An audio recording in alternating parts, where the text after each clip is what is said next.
Hi, welcome. Welcome to the house. We're back after a week off. Um, we're gonna start off like we start off every game. Introducing my players. Today I'm gonna start with Havoc. I'm Okay. picking at random. That's how I do I it. see. Hi everyone, I'm Havoc. I am playing Rook. That's really about it because you caught me way off guard. So yeah. All right. Myriad.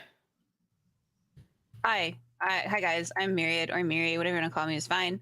I stream here on twitch.tv/Myriad_X, play a lot of cozy games. Sometimes I play spooky games with the Ghoul Gang, which includes Furied and Jay here.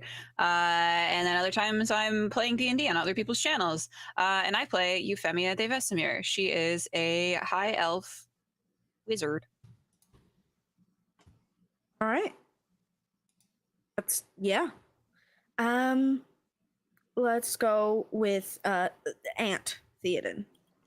Hello, I'm AntDX1. You can catch me playing mostly Sea of Thieves on twitch.tv/AntDX1 as a pirate captain. And here in the game, you can see me as Theoden Deverett, Great Lord Theoden Deverett, I should say, also a ship's captain. But right now, we are landlocked. So he is feeling all sorts of things about that. But we'll see how it goes. We'll see how it goes. Next, we're gonna do Furied. Hi, I'm Fury Fate. I am a streamer who plays cozy games, spooky games, mostly spooky games if I can, and occasionally D&D on other people's channels like here and also on Rob2e. Oh, and I'm playing our cleric, our going to be tested cleric, Daisy Mae Summerfields. Very cute, very pretty face. Doesn't really know what's going on. All right, and we're gonna do Lim. Lim, you're next. Hi, I'm Lim. I play Cassius. He's a paladin, and he's Angie. And I don't really stream anywhere else, but you can find me at Novacronum on Instagram, and everywhere else is probably the Liminalist, though admittedly there's a podcast called that, and I think they would come up first if you just searched it. Just not the podcasts. Yeah, I'm not the podcast. It's like a political podcast. That's not me. It's not Lim. Lim is not a podcast. No, but there is the liminalist.net, which is the liminalist.net is actually my portfolio page, but you can't really contact me through there. So Novacronum is Instagram, which actually, because DragonCon is coming up, I may actually be posting content there. So go figure. So go look at that. Watch out for content. But for now, they're all right here. Does anyone want to give me a recap for stuff? I'll do it. All right. Yeah, you just want the advantage. The way things are going, I need all the advantage I can get. Where did we start off last? Oh, so we were heading out to the forest and we were being led by Willow, who didn't want to be there. Actually, we started in the camp. So it was morning in the camp. And we had breakfast, people worked out, some happy face and eggs was delivered to by Cassius to Willow. Then I was summoned by Theoden, who told me he has a book that I want, but didn't really want to give it to me. So that led to a little altercation between the two of us, and he was offended. And then I ended up having to apologize and make peace so we can go into the woods, because we're going to some druid protected forest that we need escorts so we can capture the dude. I forgot his name. Not his name, but I forgot his title. Curator. Thank you, that guy. Every time. Yeah, so we can go capture the curator. So we were led through the forest. We followed some snakes. Everybody was having visions. It wasn't a good time. And then towards the end, I'm assuming the druid that led us through with Willow said something or did something to her, but she had maybe promised that if she starts foaming at the mouth to kill her. So she started foaming at the mouth. So we killed her. And that's kind of where we're picking up, where Cassius is very angry holding his dead maybe girlfriend. Yeah, it's complicated. It's a complicated. That's why I said maybe girlfriend. There you go. So that's what you get. You get to pick of those two things. And today's episode is called Buried at Sea. So if you guys want to open your maps up, you can see you are on a map. You should be able to just click on your tokens. Just double click on them and you'll open it up. But you guys were on the road, a very well walked path. On either side were trees, and on the ground is Willow with a blade through her chest. And if you guys want to place yourselves, I can fix it again. Yeah, you have to share the map with us. Oh, there you go. Oh, there you go. Oh, shit. Hey, please hurry up. Please let my players look. There you go. Here we go. It wasn't letting me, but I already had. But it's okay. I'm not a good guy. Yeah. So place yourselves where you would realistically be, and I'm gonna lock tokens. Am I supposed to be seeing something other than a black grid? You are. Yeah. Just close it and open it back up. How do I reopen it once I close it? You should just be able to click on your so on your character sheet. Uh-huh. To your right side, there should be another portrait of your character, and just double click on it. Nope. I'm still just seeing only gray. It's just a gray Is that all you guys can see? sea of grid. Oh no. Is this a sea we're buried at? This is a I sea you're guess the buried red at. one. This is Okay. it. This is how it ends. In a void. This is the end of this campaign, obviously. You should be able to see it. I mean, based on the configuration, I have pretty good theater of the mind. Fair enough. I mean, I can see where Willow is, and Where everyone is. but yeah, I see nothing. Maybe is there like a layers thing? Maybe. No, it's just one layer. Okay. Do you have Well- the layer for the map just for the DM view? Shouldn't. Oh, There you go. there it is. What the heck? It's not. I didn't change anything. Oh, Maybe it just took a while to load. I literally went, I wonder. And then you all in sync went, there it is. We willed it into existence. So which way is because we were coming upon the Linnaeus resident, which way on the road, left or right, is the Linnaeus resident? Like which way were we facing? To Were the we right. heading? Okay. Because yeah, we would be back here then, I think. Did you guys want to Yeah, go this because they way? were leading the pack. Yeah, so they we'd were probably be they were a behind. little far ahead. Yeah, Cass, switch places with me. Okay. We'll put Willow in a square. She's like in Like right multiple here? squares. Yeah. There you go. Thank you. Where were the snakes? Yeah, the snakes were up ahead of you, moving toward Okay. the castle. Okay. And then what was Willow doing prior to being killed? I just don't remember exactly what I saw. Having like a violent seizure.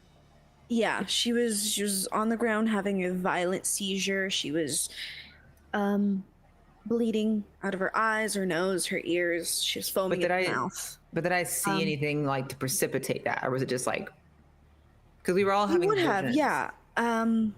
You would I'm have just not seen sure. that Okay. you exited the forest into this like pathway that was leading you toward the castle of the Linneas. The person that was kind of hidden within the trees finally showed themselves, whispered something to Willow. Willow kind of nodded along, and then she began to seize. Did I see that person? You saw their cloak. Okay. They don't really have a face as much as it's like a veil. Okay.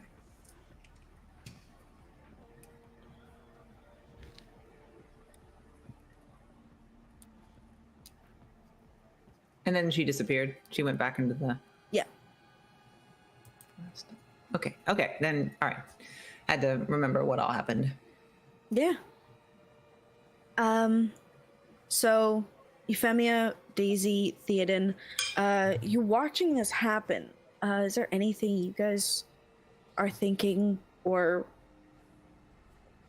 to yourselves or out loud?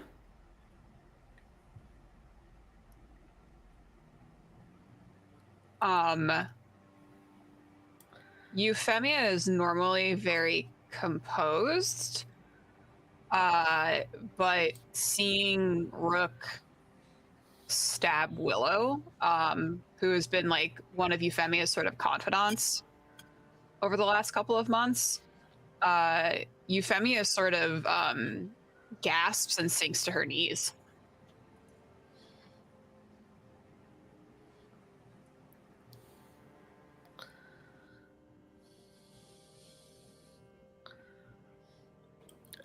Daisy May would be, shocked, kind of do an audible gasp, and oh goodness gracious, by the gods, did he just kill her? And she'll rush over there.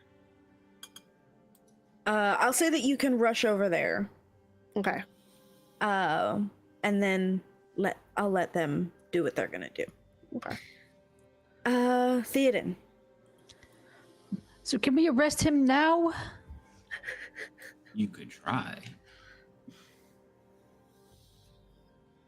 Yeah.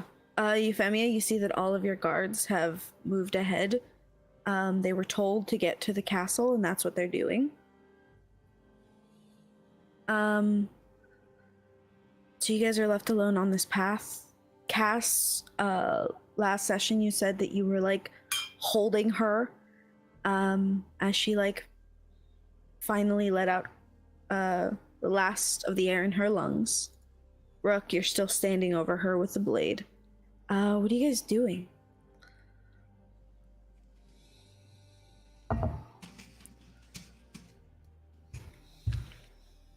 You muted Cass. Cass would pretty simply just be holding her and just look at Rook like, what the hell have you done? She made me promise that if she started acting like that, to end her. What are you talking about? That woman, she did something. The woman from the forest. No, she knew this was coming. Who did? Willow. What, right now? No, earlier today. This morning at breakfast. Why would she tell you that? Why would she tell you that and not me? Because she knew you wouldn't. She couldn't know that. If she'd only explained, you didn't have to kill her. She seemed to think I needed to. She made me swear it. Well, she was wrong.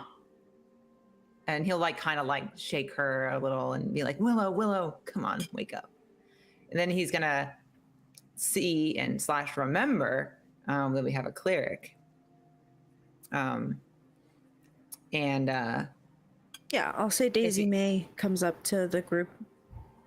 Daisy, please. I wouldn't. I know we barely know each other, but But please, is there something you can do? Could you hush, please? I'm trying to do something. What do you- And Daisy May is fumbling with her belt pouch, and then she touches Willow, mumbling some stuff Wait. under her breath. If you go to touch her, I'm gonna be like, can you cure her first? If not, you're just bringing her back into the pain. I said, could you shut up? No, because you'd have to So get she's not past me to listening heal because her. She only has a specific amount of time to do this. Wait, what pain? What are you talking about? You saw how she was. I will like force Daisy May back.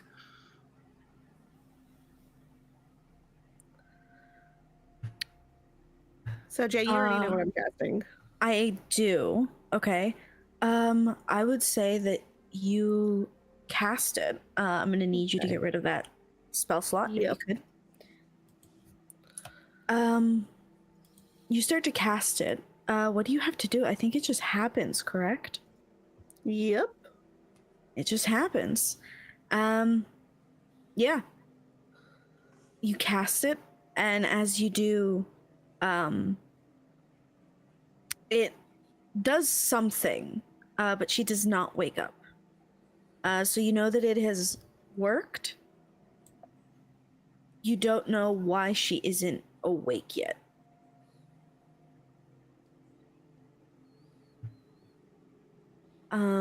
It is around this time.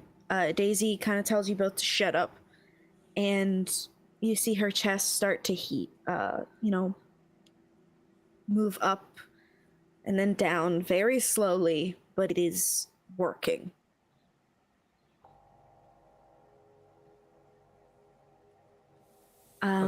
Cass is just yeah. like, Willow, are you there? There's no response. Does she have like an obvious wound that's like bleeding still or anything? No. When Daisy cast her spell, it didn't. It kind of sealed everything. She had blood pouring out of her, but that stopped. Okay. Wounds closed. Obviously the blood has not gone away, but she is stable for now.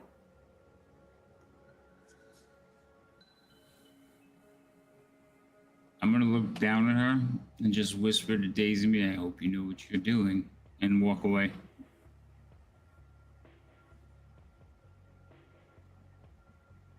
Daisy will look over at Cass and like, he's kind of a bad lizard man, isn't he? I don't know. I'm not sure I know anything anymore.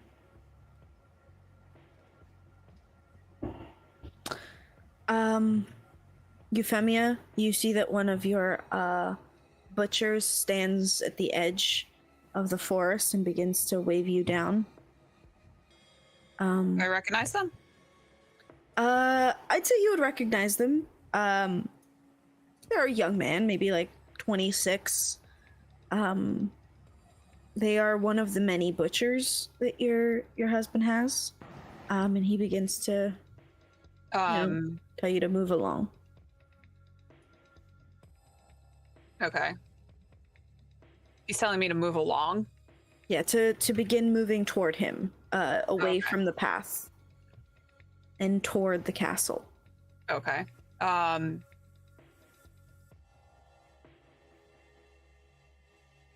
going to get up. Probably like grabbing like Theoden and like getting myself up off the ground. And I'm going to make my way over to Daisy and Cass. Okay, you should be able to move your token. Is she alive?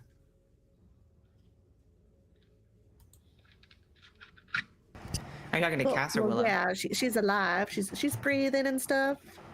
She's got a pulse. She's not awake. No. Sometimes it takes a little while for them to wake up, but even if, and Daisy will look at Cass, they don't always come back the same. Tell me you've done this before. Well, just Woman, once before. tell me. And how did it go? Was it fine? Did they come back all right? I mean, that person is alive. If that's what you Alive? mean. I'm not sure. I'd like how you're qualifying that.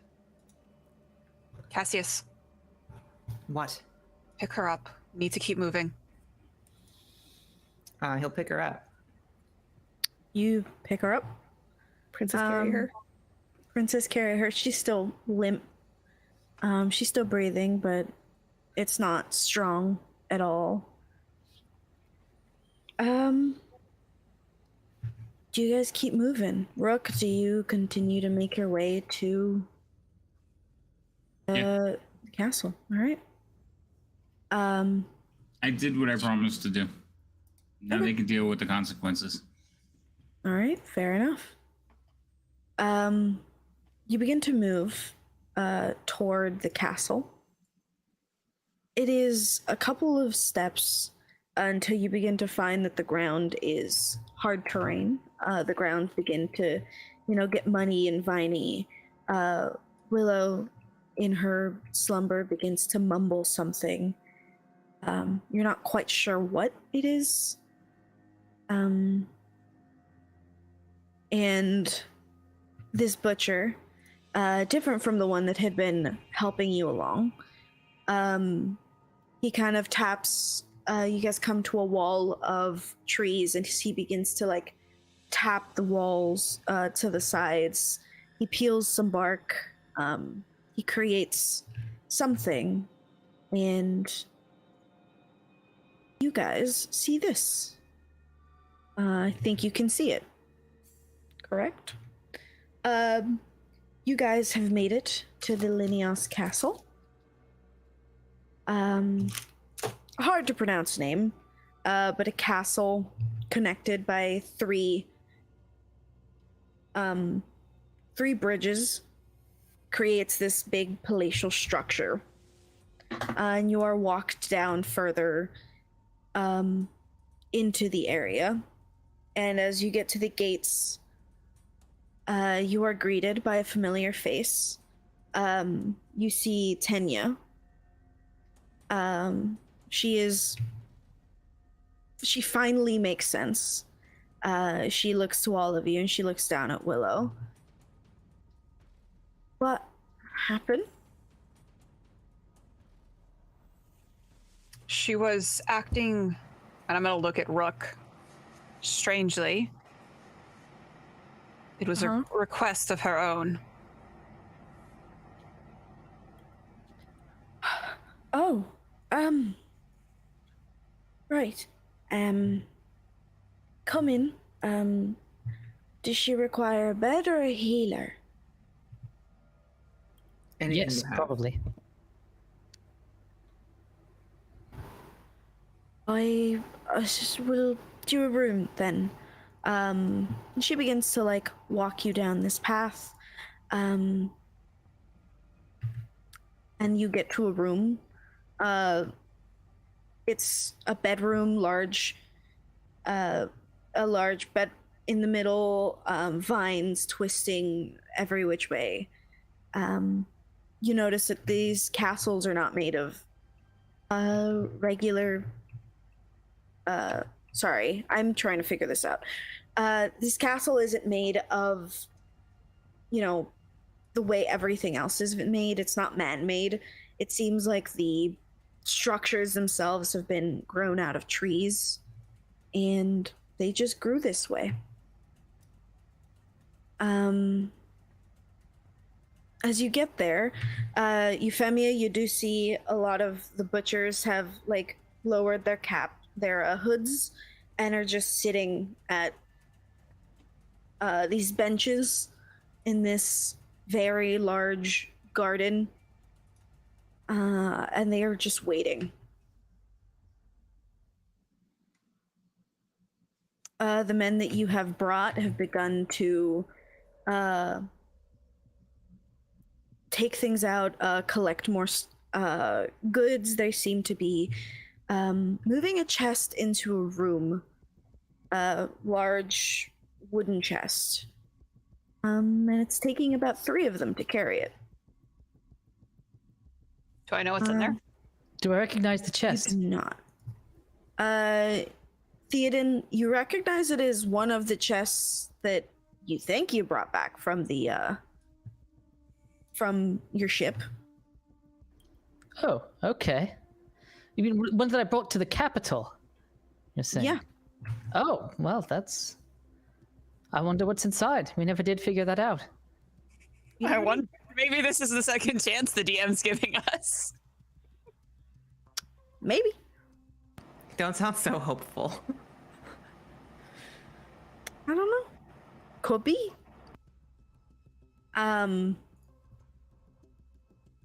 But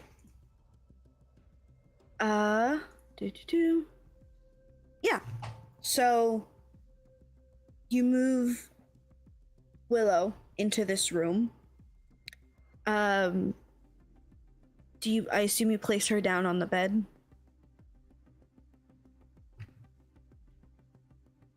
Yes.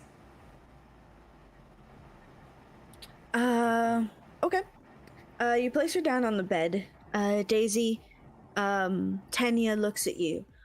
Do you have everything that you need? Do you require anything else? Oh, well, I mean, I think I could use a few more diamonds if this is going to be a recurring thing. I feel like I might have been ill prepared. Diamonds. Well, yeah, if they're going to be killing each other left and right, all willy-nilly like. I don't think a party should be killing one another, but diamonds. And there's like a what's it called? I'll say a chest next to Willow, and she like pops it open, and inside there's about 3 to 4 diamonds inside. Just enough. I would hope so. I mean, can I take them all, or do you want me to just pick one for the one I just used, or Pretty right. how does I this don't work? care. Have whatever you want. I don't care. Okay, then Daisy will, kind of timidly pick up all 4 diamonds, but one at a time. Keep looking at Tanya, like, she gonna tell me to stop? That type of Tanya thing. just like, except she's just looking around. She's like, yeah. And Does Euphemia like know what the prices of those diamonds are? does the uber rich lady know how much diamonds cost? Is what you're asking me. Yeah. Do you No. have a background in jewelry? You got a Appraisal? jeweler's kit. My entire home is encrusted with sapphires. That's my background. So, I'll say that you are an arcane caster, so yeah, I'll say that you know that those are worth probably around 500 each. Okay, I'm gonna let Daisy May know that. As she's picking them up, I'm going to whisper it to her. Each of those is around 500 gold pieces each. Oh, well, that's good, because they need to at least be 300 each for a life. Which I kind of feel is a little cheap, but I mean, who's to say? Who are we to question the magics? It's gonna whatever see appeases again. the gods. I need to roll perception or something. Go for it. What would that be? Like, I wish I Yeah, could share the perception. picture of Tanya, but she's in the character sheets stuff. did I hear that with an 11? I don't know. With an 11, I'll say you hear it out of like 500 gold. Okay. But you're kind of consumed with Yeah. That's Willow. They were whispering, so it'd have to be pretty good to hear all of it. Yeah. Okay. Tanya kind of goes over to you, Cass, and she, so, is there anything I can do for you or help you with? Just help her. Okay. I need to speak to someone else. And he looks over at Euphemia. Euphemia she- meets your eyes. He just is giving you the look of like, We need to talk. Euphemia's gonna nod and sort of like start making her way out of the room. Yeah, he'll leave. Before you go, Tenya will look around the room and go, well, you have about 3 hours before we have a meeting with the Council of Poison. There is something with your ship. The one taking you to, what was the gauntlet? Do we know who the Council of Poisons are? You would know that the Council of Poison, is the family that is, the Linneos family. There are 5 sons, a daughter, and their respective spouses, the mother and the father. The Council of Poison is just the strongest druids within this, within the realm, or within their realm. And during times of war, the Council of Poison is called upon so that they can do what they think needs to be done. You said that like last session. I just completely blanked. Thank you for the It's okay. refresher. Do I know enough Okay. about them not to take the term Council of Poison as a threat? Or is Theoden just like the Council of what now? I'll say that Theoden. No, I'll say that Theoden hears Council of Poison, doesn't know what it is. Unless you want to roll for it. 'Cause I you have am been at trained sea in for a long history. time. I'm trained in history, so I'll roll for it. Might as well Oh, yeah. get some use out of that. Yeah, with a history check. The good history check. It better be good. 19. Not bad. Yeah, you know what the Council of Poison Okay. is. It's only called upon in times of war, so that would be of interest to you. I'm gonna have to roll because I don't think I even know. I'm not from here. It doesn't even go. I have no idea. You heard Council of Poison, and that was wild. I'm like, why would you do that? Why would you Everyone's have just a super council? casual about it, and Cass is just like, "What?" We're not worried? Council of Poison? That sounds bad, guys.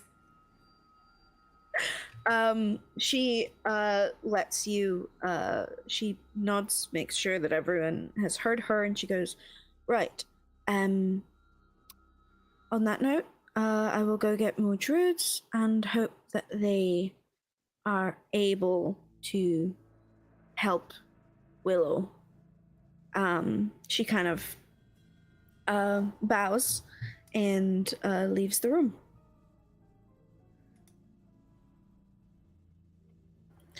Well, did you say there was a problem with our ship? I think she did, said but about our ship. something about it. But that we'll Cassius. find out in however long. 3 hours? Yes. What? Yes. You wanted to talk, or In private. was that look because you were constipated? That's my own business. Let's go. And he'll like direct kind of outside in the hall.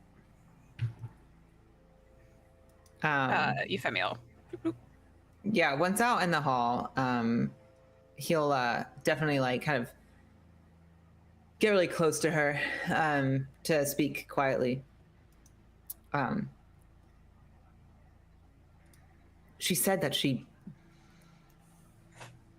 said she was still under a contract. I am aware. Does that contract end at death, or I don't know much about the contracts, right? No, that is the one part that has never been spoken about. I'm going to look sort of sadly at Cassius. I'm sorry, Cassius. I'm not sure what goes on with the butchers. It's a well-kept secret, even from me. The power that Willow has and how she obtained that power, I don't know. don't lie to me. You, a keeper of secrets, You expect me to believe that? Especially from your husband. I know the two of you are close. He wouldn't keep something like that from you. He would if it was meant to protect me, for me not to see an ugly side of him. We all have ugly sides. And I think you know that more than most. Of course. It is the You one expect me to thing that believe- my husband has not let me have an This one insight thing. to. Conveniently. Inconveniently, as it seems.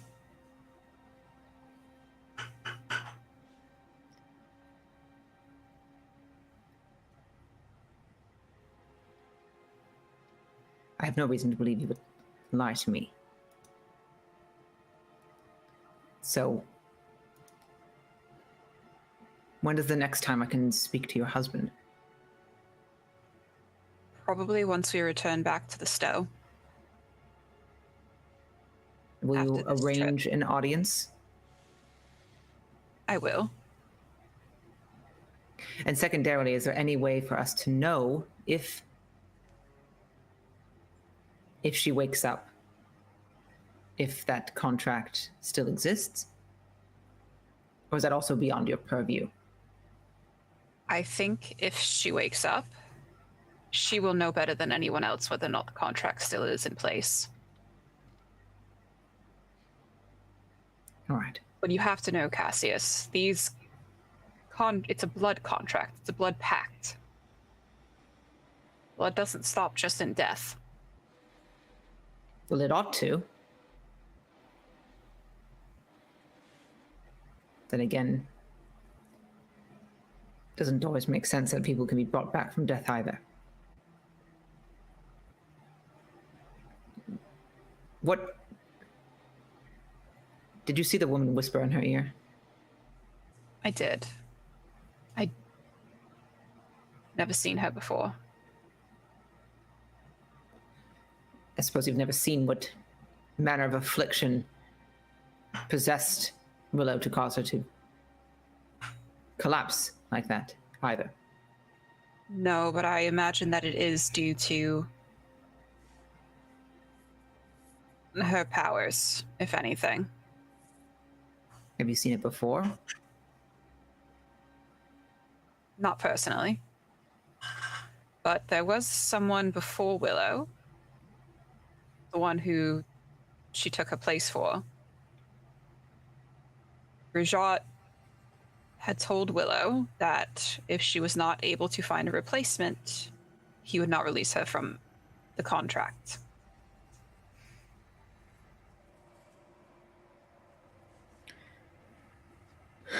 All right.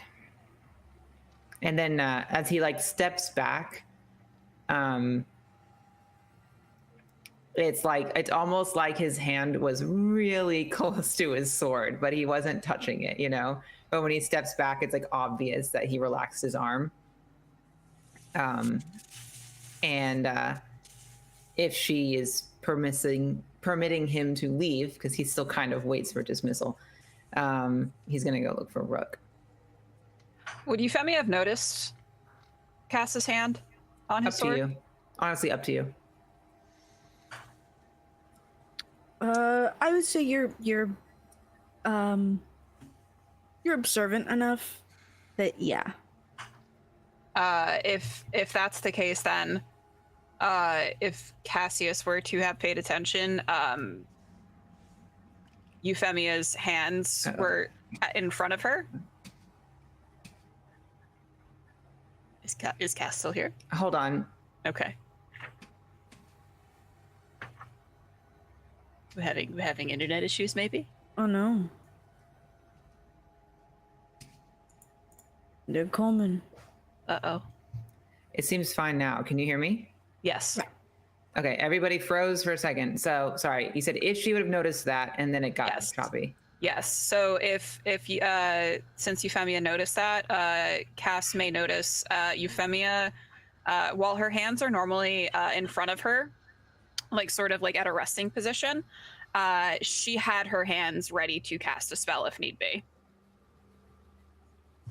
He probably noticed. Maybe. You know what? He's also kind of dumb sometimes. I'm gonna say like she could Love the totally see honesty. him. Okay, he noticed. no, he Okay. noticed. He saw. I feel like it's easy to see a guy in like plate mail, like reaching for a sword. I don't know if it's as easy to see like fingers and casting and stuff. So, but yeah, he noticed that. So yeah, he'll just kind of back up. It's like obvious, like his whole body like relaxes a little, and he stands there awkwardly. Kind of seems like he's waiting to be dismissed, even though he's the one who called the meeting.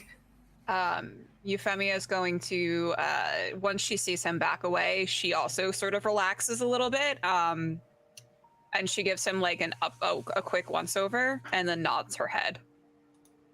He nods back and turns to go. And he'll go off and look for Rook wherever he may be.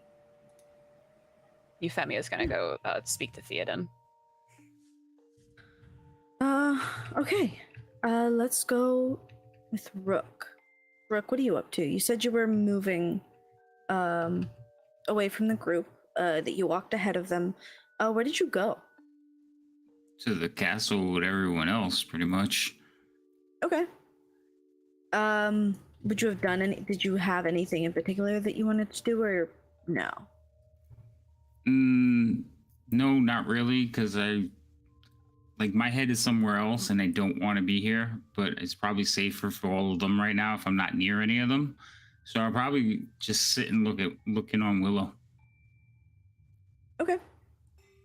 You sit, you look in on Willow. Cass, as you make your way back to the bedroom, where Willow's now living corpses, you see Rook.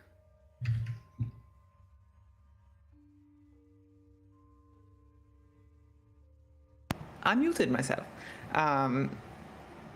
Cass is gonna like kind of walk into the door frame and sort of just lean against the like the threshold and kind of cross his arms and stare in silently, awkwardly, to see if Rook responds or is ignoring him. I'll acknowledge your presence, but it's more like I'm not going to talk.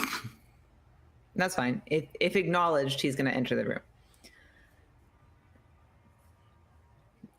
Rook, I'd trust you more than most people. I need your sworn honesty when you answer this question.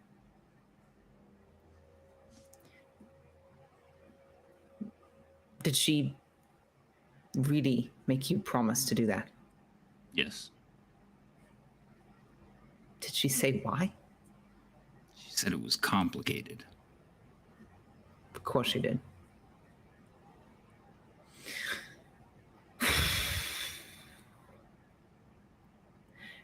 I cannot be angry at you for keeping your word.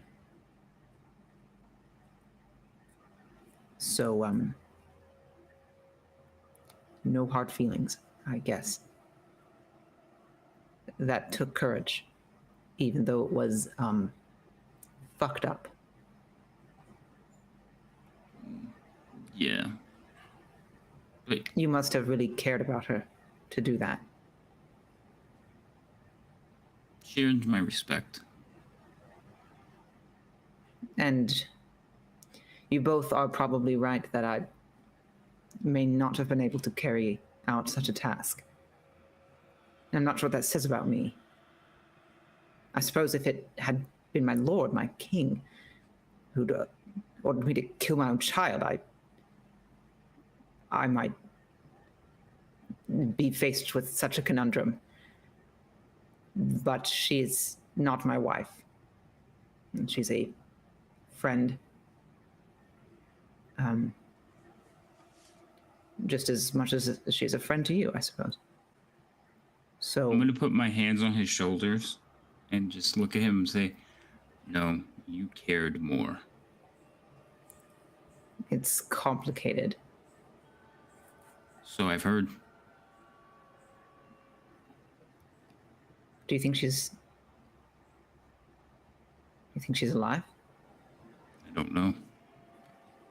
really wasn't forthcoming with any information. I just hoped that that cleric didn't make the situation worse. I don't know anything about that. She had Willow had a blood contract of some kind. Do you know anything about a blood contract? You know, she was in her contract, but doesn't death end that contract? That's what I would have thought, but I don't know if that applies to resurrection. Or whatever the state this is. I'm not sure. She doesn't seem to be in any pain, though. Mumbling, but that's about it. She mumbled. Could you make it out? No.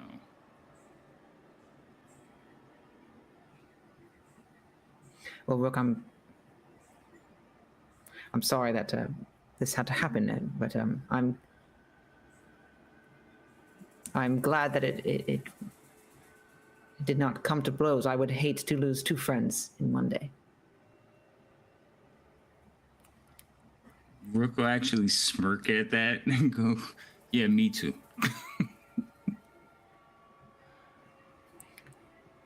Fair point. Watch over her. I will. And if you weren't in the room at the time, we have a meeting in a little less than 3 hours. There's a problem with this ship. Of course. I'll be there. If you excuse me, I can't look at her like this. I'll do what needs to be done. Yes, you will. And Castle, leave. Okay. I think he's gonna go get a bath.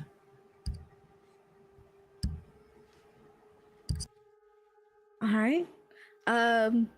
You can ask any servant about a bath. They have bath houses, but they will run you an actual bath, if you so wish. In any case, Euphemia, Theoden. Theoden, where were you? They brought Willow in. A bunch of things were said. Probably, have gone? probably somewhere relatively public, where just just with a lot of people around. I'm not. I mean, from my point of view, a party member has now attacked myself and one other. I would prefer safety in numbers, I think. Are my red swords still with me? The red swords, right? Yeah. Okay. They said they would follow you. That was their order, and they're following you. Good. There was one that hasn't been replaced yet. The one that left and was replaced by another. The one that left has not come back. Oh.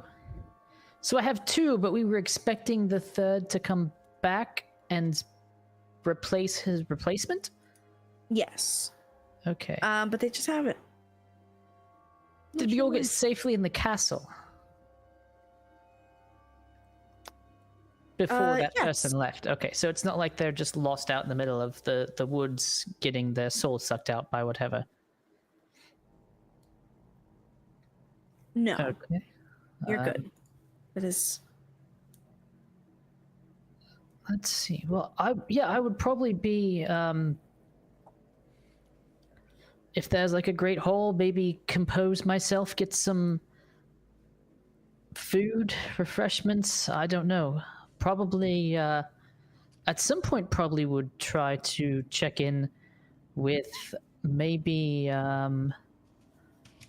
maybe Daisy May about Willow's condition, or I mean, we were never the closest in the party, but I would probably check up with someone on her condition, whether that's going there directly or talking to a healer. If Rook's staying in the room, probably would not go in the room there, would probably find someone else to ask about her condition. Okay. You see a couple druid, kind of older women, in their late 60s, carrying like baskets on their head as they're taking in like herbs and things to the room. You see them leave. I guess I would stop one. It feels a bit. I've never been in a hospital, but it feels like I would just be stopping a random person walking by and asking them about my specific relative in a potential hospital full of people who are all having ailments. But I will stop one and inquire.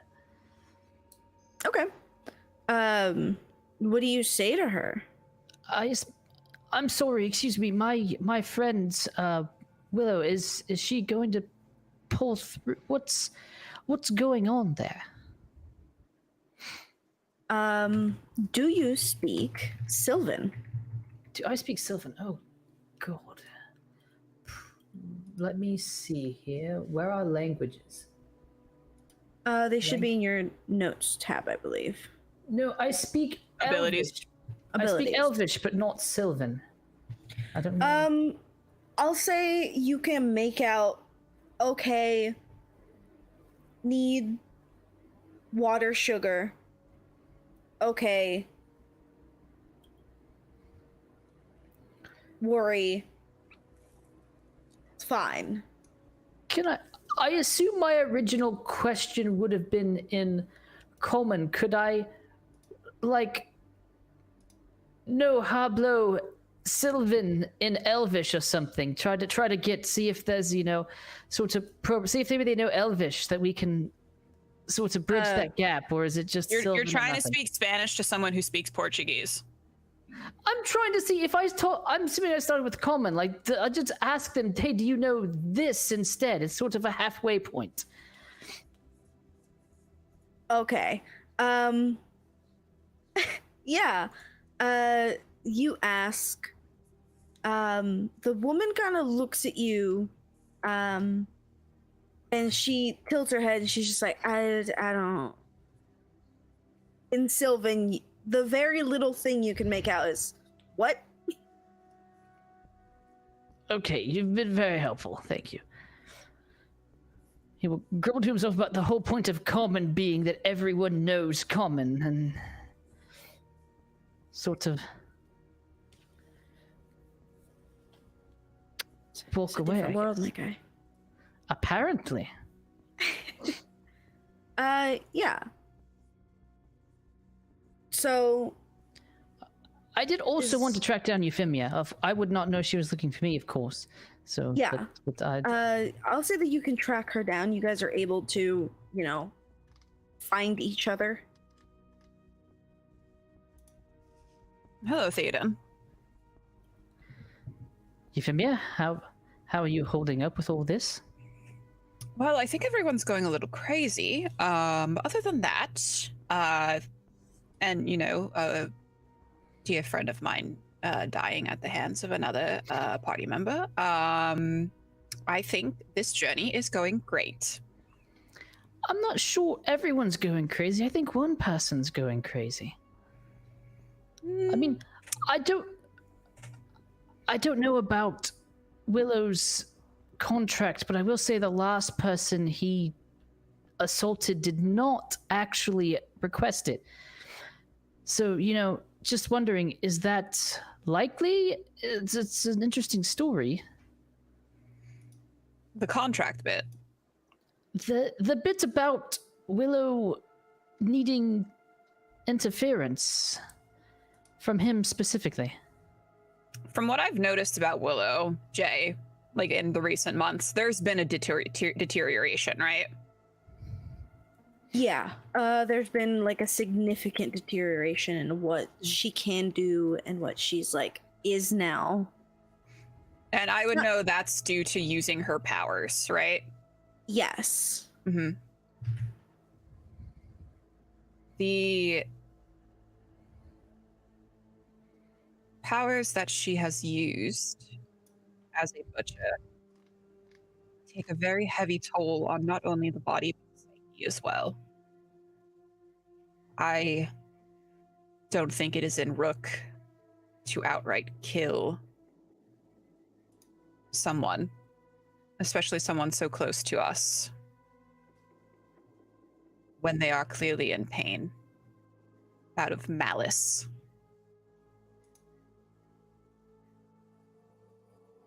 I know that he attacked you unprovoked, but he did not do you any harm. Besides giving you a good scare. I mean, he also made me angry, which I guess could be harmful in the long term, blood pressure and all that. Hmm.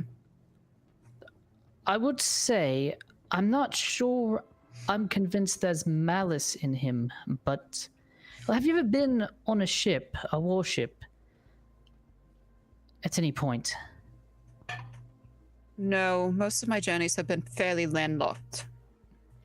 So we have cannons on the ship, and sometimes a cannon gets a little loose. You know, it's just the knots, just, you know, junior sailor ties the knot, whatever the case may be. You get into a rough storm, and the cannon just flies all around, causing all sorts of havoc, damage. Just, it's chaos. The cannon doesn't mean any harm, but nonetheless, it's very dangerous. We're sailing into quite rough waters. We probably ought to tie down any loose cannons. Well, I hope you don't mean physically tie him down.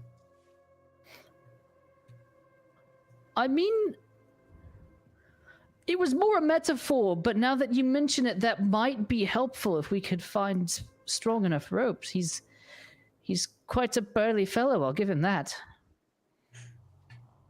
I think what we really need to do is I think we all need to have a little bit of a talk. I think a lot of this entire situation has been due to miscommunication. Whether it's on his end, your end, my end, Daisy's end, Cass's end.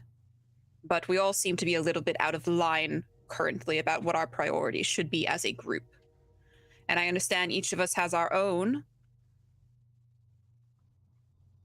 desires. I know you desire to make it home to your wife and your child. I desire the same thing. I want to make it home to my family as well. But I know that Cass and Rook and even Daisy herself probably have their own agendas. And as long as those agendas do not directly pose a hazard to our focus as a group, then I don't see why we shouldn't accommodate those. Rook is in a very tough situation. We are going against his family. I don't know the relationship between him and his family, but... And he believes that these books, this book that you have, holds all of the answers, and whether or not they do, I don't know. You would be the only one who would be able to discern that. We only got through a little bit of it. It turns out my father was quite the writer in his spare time. I imagine so. But yes, I think we all need to sit down and have a talk. The sooner the better.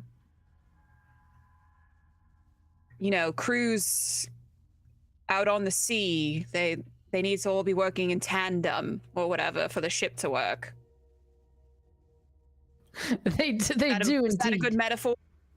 That's a good metaphor, yes. Although typically when one crewmate starts attacking the others, we just throw him overboard. It doesn't happen very often because we throw him overboard. So this is... But yes, if we are to continue on this journey, and I admit, loose as he may be, he's a quite powerful cannon. Be nice to have him aboard if he can stay on task. And I think whatever outburst he had was, and I think you would agree too, is unlike him. I know we've only known each other for a very short amount of time, but he isn't usually the person to, despite his appearance and his talent with a blade, he usually isn't the first person to start swinging in a fight. Are you sure? I mean, I value his role prior to attacking me as a fighter, but I would say he was definitely one of the first people to swing in a fight. I think that was I think he would tell you right now he's one of the first people to swing in a fight. I don't know. Anytime we've started to make a plan, he's usually the one that sort of comes out the most logical of the plans.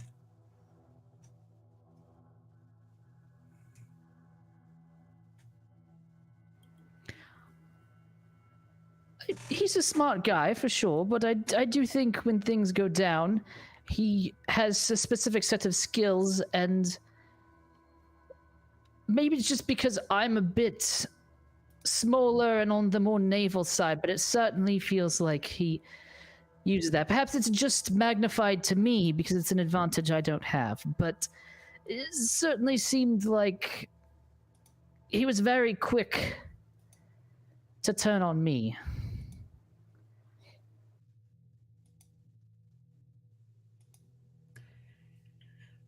Well, any case, after the meeting with the Council of Poison, we should all convene together.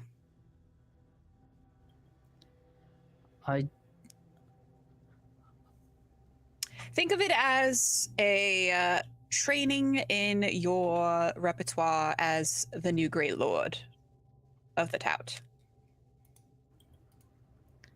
I suppose diplomacy is nice, and it's clear that you're not going to back my play to have him arrested. So I suppose yes, we can Not yet. have a talk.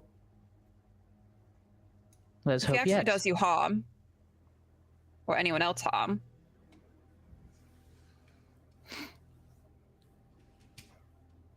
But yes, I think we should have a talk certainly before we keep going. I would rather not have to look over my shoulder the entire time. I've got enough enemies. I think we all have enough enemies that we don't need our friends joining the ranks.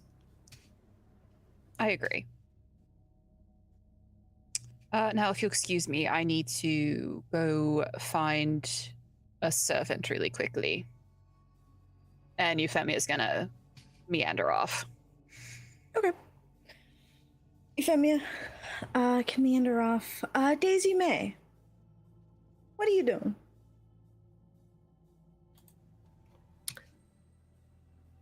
Oh God, good question. She's probably gonna be like walking around all slack-jawed in awe at the buildings and the structures, because this is completely different from what she grew up seeing. Okay. Yeah, you walk around. As you do, you find a little boy, with like dark hair. He's dressed very nicely, but he does have like, just dirt stains. And he looks up at you and he goes, "Never seen you before." Well, that's because I'm new. I just came in today with a group of people.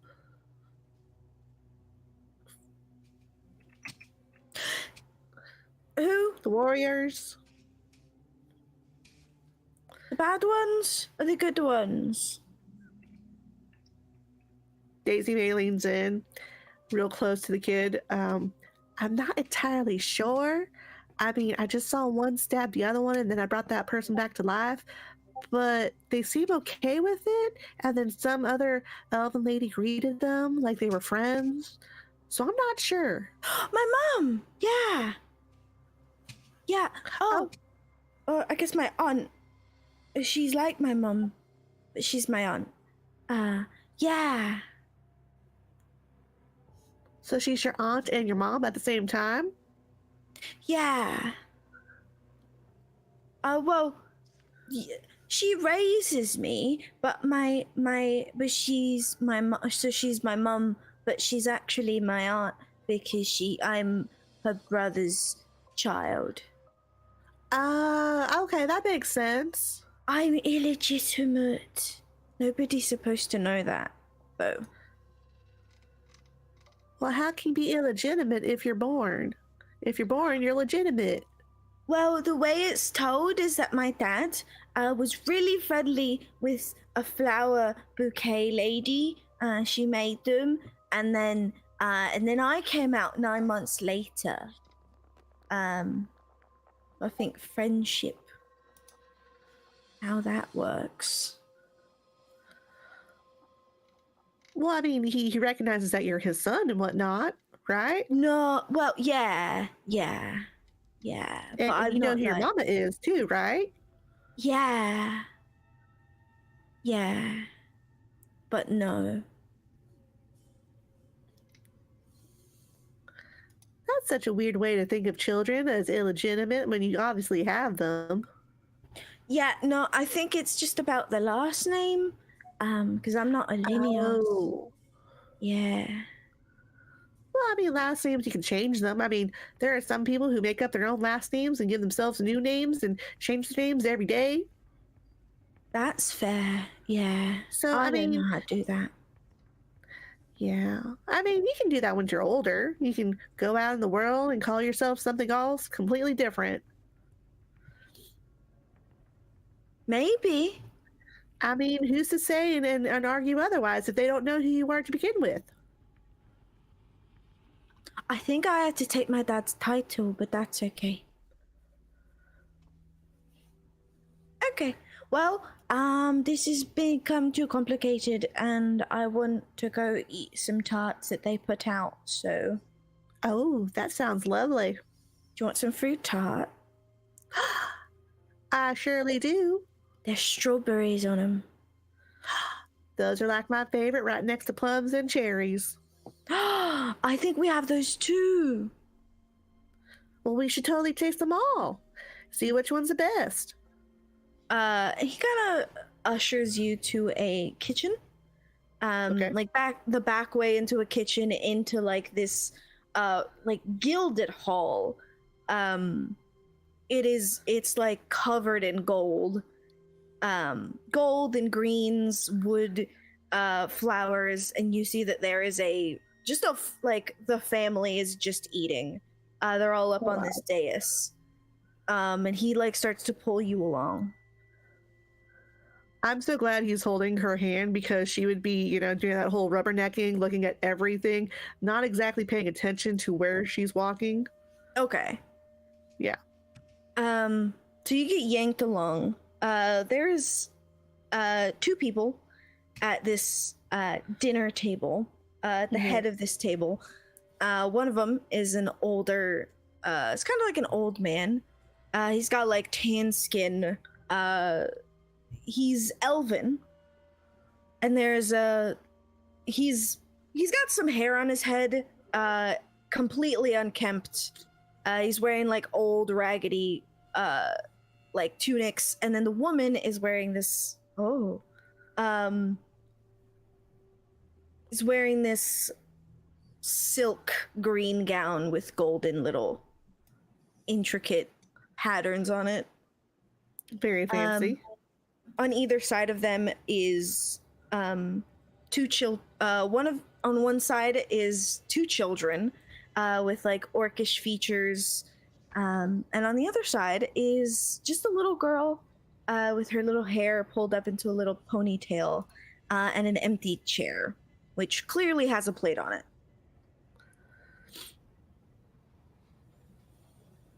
And he begins to pull you along.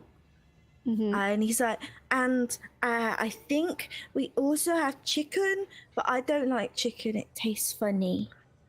Always.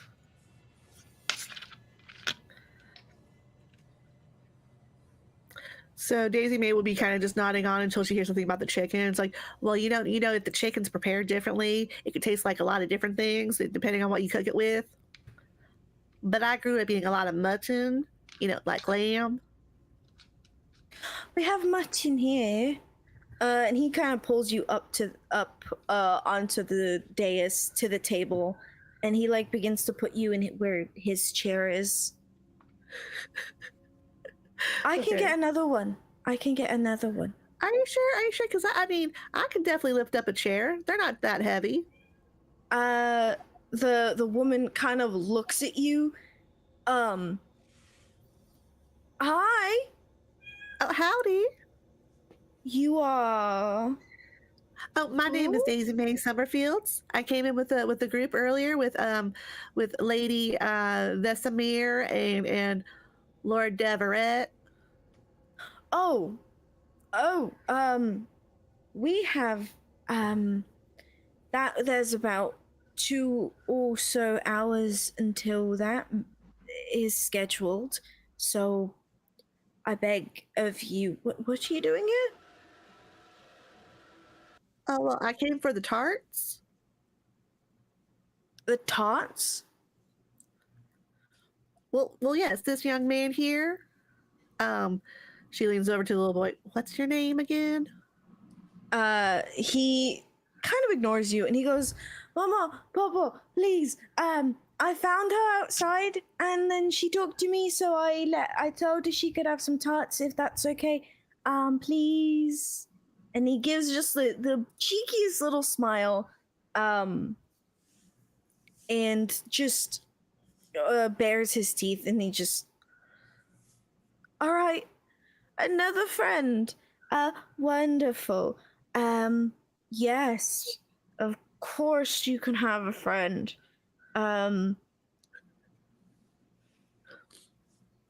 Renard, you need to stop bringing people. This is the 5th time this week that you've brought a homeless person into the castle. 5th. Oh, I mean, I have a home. It's in the south of the Stowe, but I mean, I don't have a home Oh. here. Well, yeah, it's more that you don't live in the castle. Oh, right. Yeah. So if you could please, which begs the question, how does he find so many homeless people? He'd have to travel far. And they would have to not want a home. So Daisy yes. May, of course, is getting up and it's like, I guess I'm not supposed to be here. Kind of like that awkward shifting to foot. Yeah, the woman just kind of gestures to the seat and begins to talk to you. The older man just kind of looks over at you and he's just, okay, fine. And you see that this group of children and what you can assume is their grandparents begin to talk to you about like the fruit harvest, how that's going, about how their meat supply is pretty low, so it's not great. How a lot of their temples have been shut down or closed. Oh, she can chime in and says, "Oh yeah, my oh god,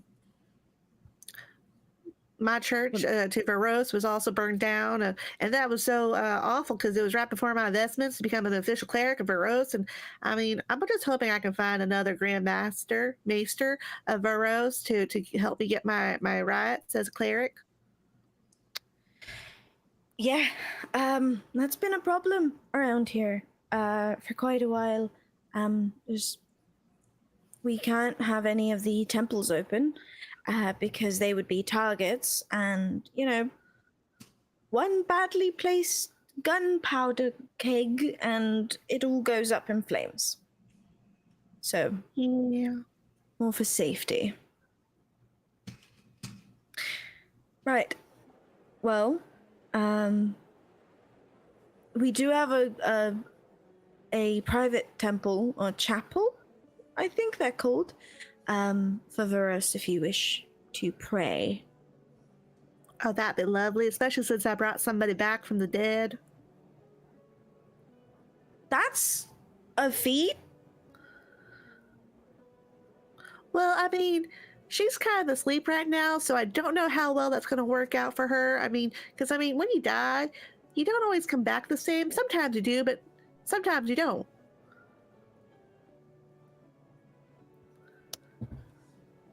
Yes, well, I've never been brought back to life or brought people back to life, so I wouldn't know.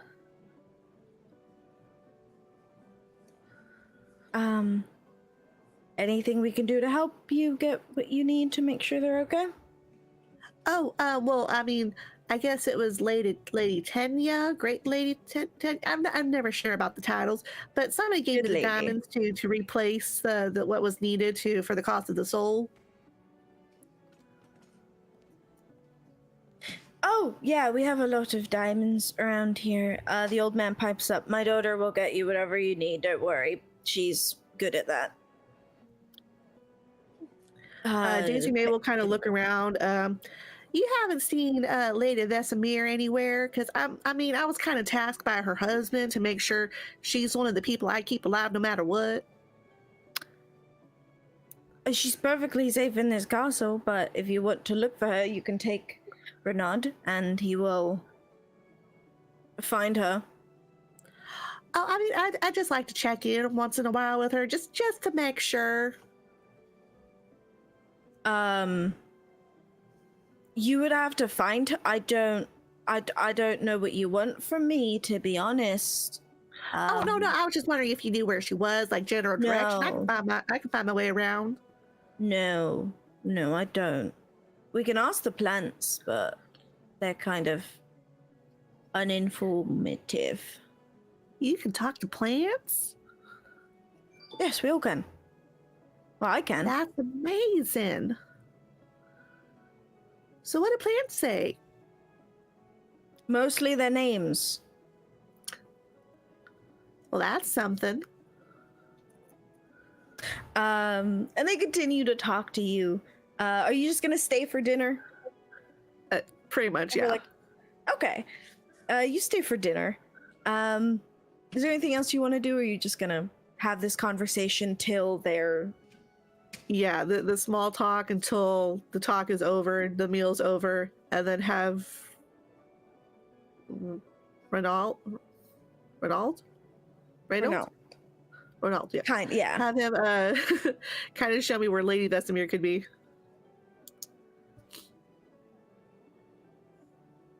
Okay.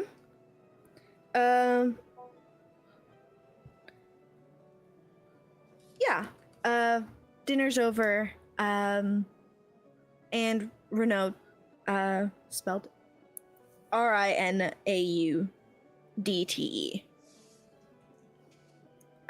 He begins to like guide you through the castle. Is there anything anyone else wants to do? Any other conversations people want to have? Okay. And Euphemia, it's been about like an hour and a half to 2 hours. What would you be doing at this time? I had gone off to find a servant to get me some hot water so I could steep my tea in it. Okay. And then I probably would try to find like a little corner somewhere, like away from everyone else, to sort of just contemplate. Okay. Yeah, you can do that.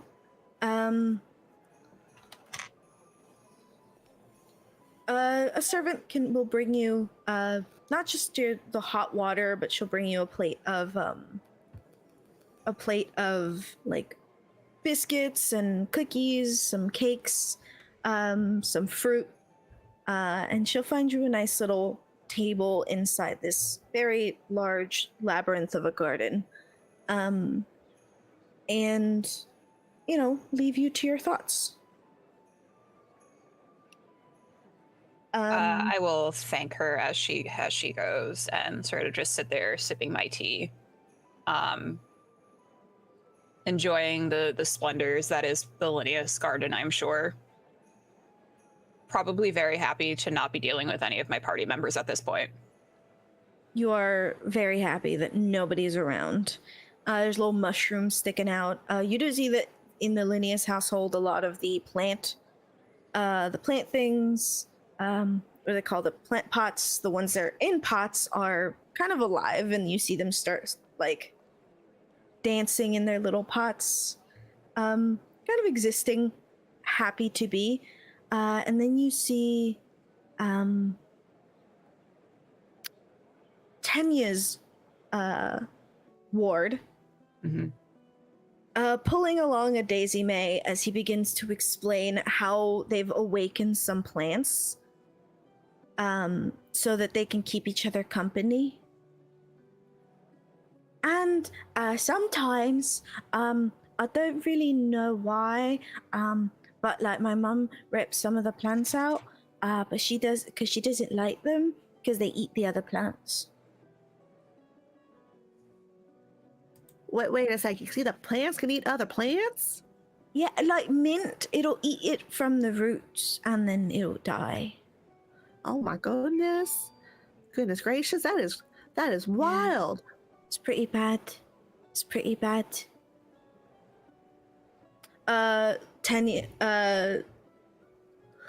Euphemia, you see that Renaud kind of sees you, does a little bow, and he goes, I brought you a friend. Euphemia smiles at the child, but then she looks at Daisy and the smile just drops from her face. Hello, Daisy. How are you? Did you need something? Oh, I'm just checking to make sure you're alive and that nobody else has been stabbing anybody else. Oh no, no stabbings yet. Don't worry. If I'll scream very loudly if I do get stabbed. Okay, I mean, as you know, just because your husband kind of scares me and he kind of wanted me to make sure that you come back alive, I feel like I should check in with you every now and then. I appreciate your sense of self-preservation, if nothing else. Yeah. Do you want a biscuit? It was I'm just gonna push the plate of biscuits across the table. Oh, I couldn't. I'm pretty full from dinner with Renal and his family.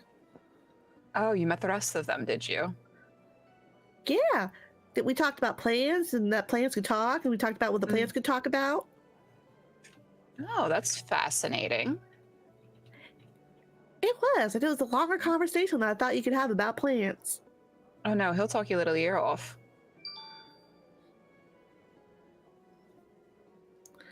So, you doing okay?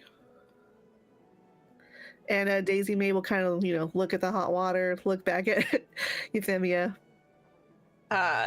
If Euphemia was a cat, she'd bristle.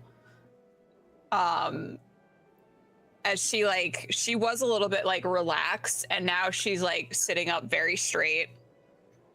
She's got the cup and the saucer sort of clenched a little closer to herself. It should be working as it's supposed to.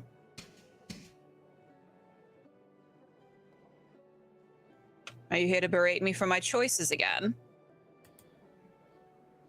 Barrett? No, never. I just wanted to throw caution out there and just to make sure you're sure about your decisions. I mean, it's your body, your choice, and whatnot.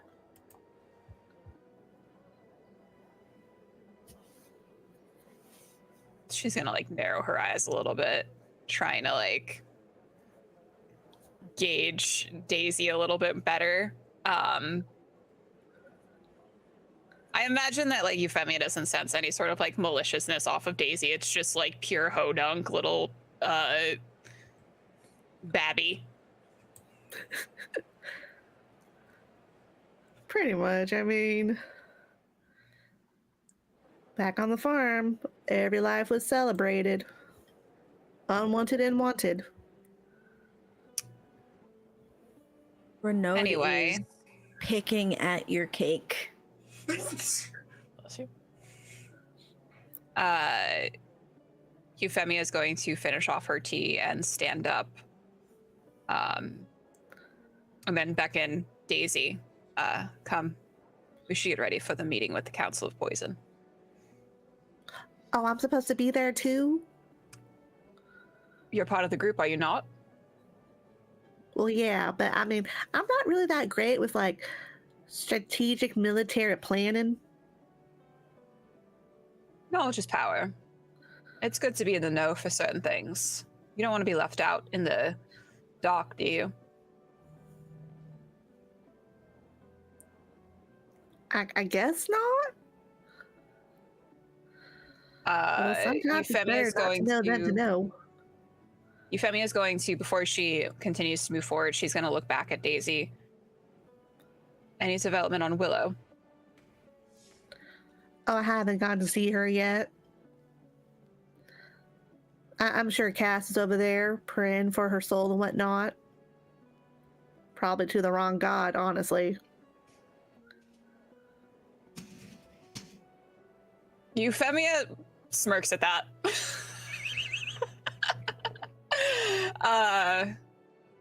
All right, let's stop off then to get Cassius, and we'll check in on her before we go. All right, sounds like a plan. You guys are gonna check in on Willow before you go? Yeah. So who is in the room with Willow? I believe it's just Rook, because Cass went to go shower. He couldn't take it. Couldn't take it. It's too sad. Yeah. So Rook is in there. Rook, they have brought you, these nice older women have brought you some food. It's definitely foreign food. Because No they tea, brought it right? in a bowl. No tea. They did bring you like alcohol. They brought you some wine. They also just brought you some orange juice. Because they weren't really sure what to give you. Order would be fine. They nod and then walk away. You did see that occasionally a druid woman would come in, check on Willow, place some, it looked like an ointment on her chest, and then leave the room. Up until this point, you would have seen that Willow's breaths would have gotten a little stronger, but nothing big.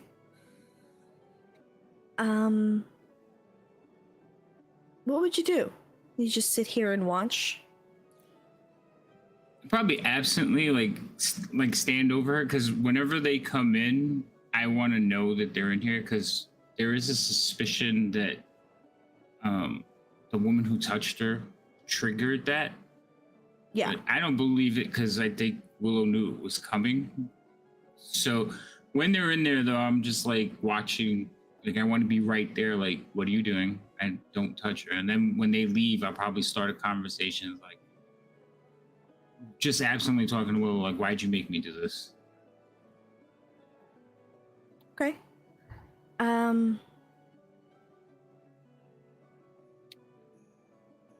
Okay. Willow mumbles some more. If you want to give me a perception check to see if you could catch anything that she says, you're welcome to.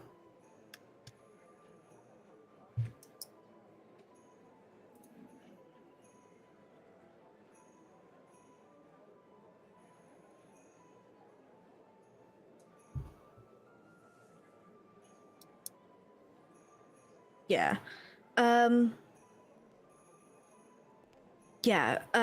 It just comes out as mumbles for the most part. And there's nothing really to catch as it just breaths. And then you sit there for a couple of hours, nothing really happening. And then she starts to toss a little bit. Kind of like she's uncomfortable. I'll go, like, see to her. Okay. There's nothing really to fix. She's just laid in a bed. It just seems like she's shifting. Her eyes are still closed. Like, she's uncomfortable. Yeah. So I'll set up some pillows and maybe, like, turn her to her side, like she's hugging the pillows. Okay. Side You do sleeping. that. I don't know. I Yeah, can't you sleep do- on my back. I got You can do that. You do that, and she just kind of lets out like a breath of relief. And she continues to sleep. It is around this time that Euphemia and Daisy May, you guys make it to Willow's rooms.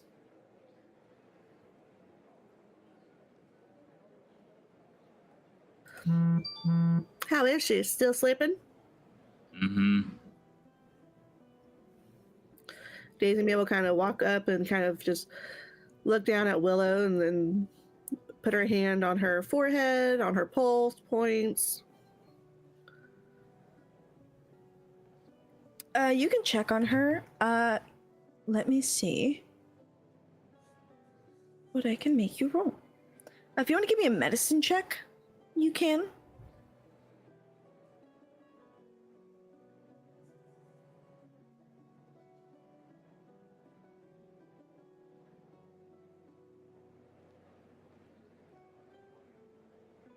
Okay.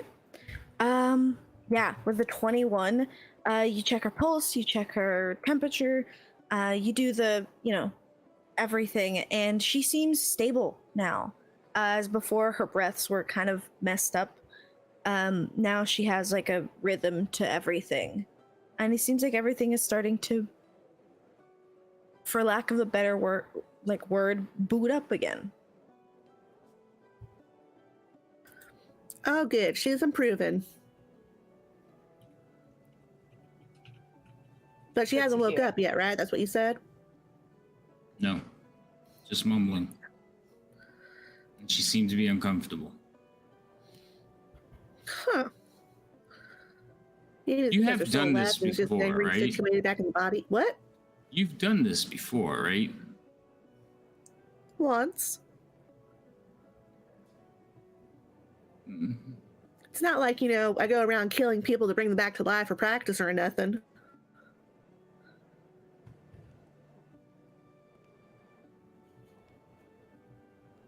You just spend more time on the battlefield. I've never been on a battlefield. I can tell.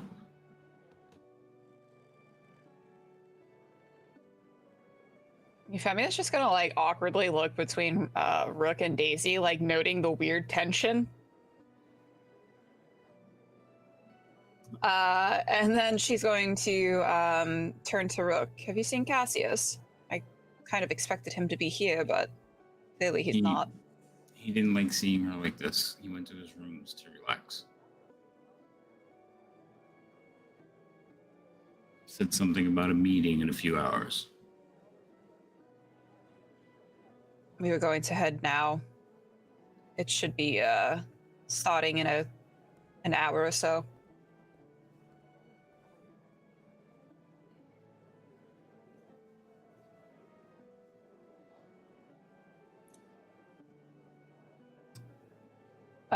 Can I send like a... I don't want to risk walking in on Cassius when he's like in the bath, so can I just find the servant and send them to fetch Cassius for the meeting? Yeah. Yeah, you stop a regular lady servant. She looks to you, says something in Sylvan, and goes to find Cass.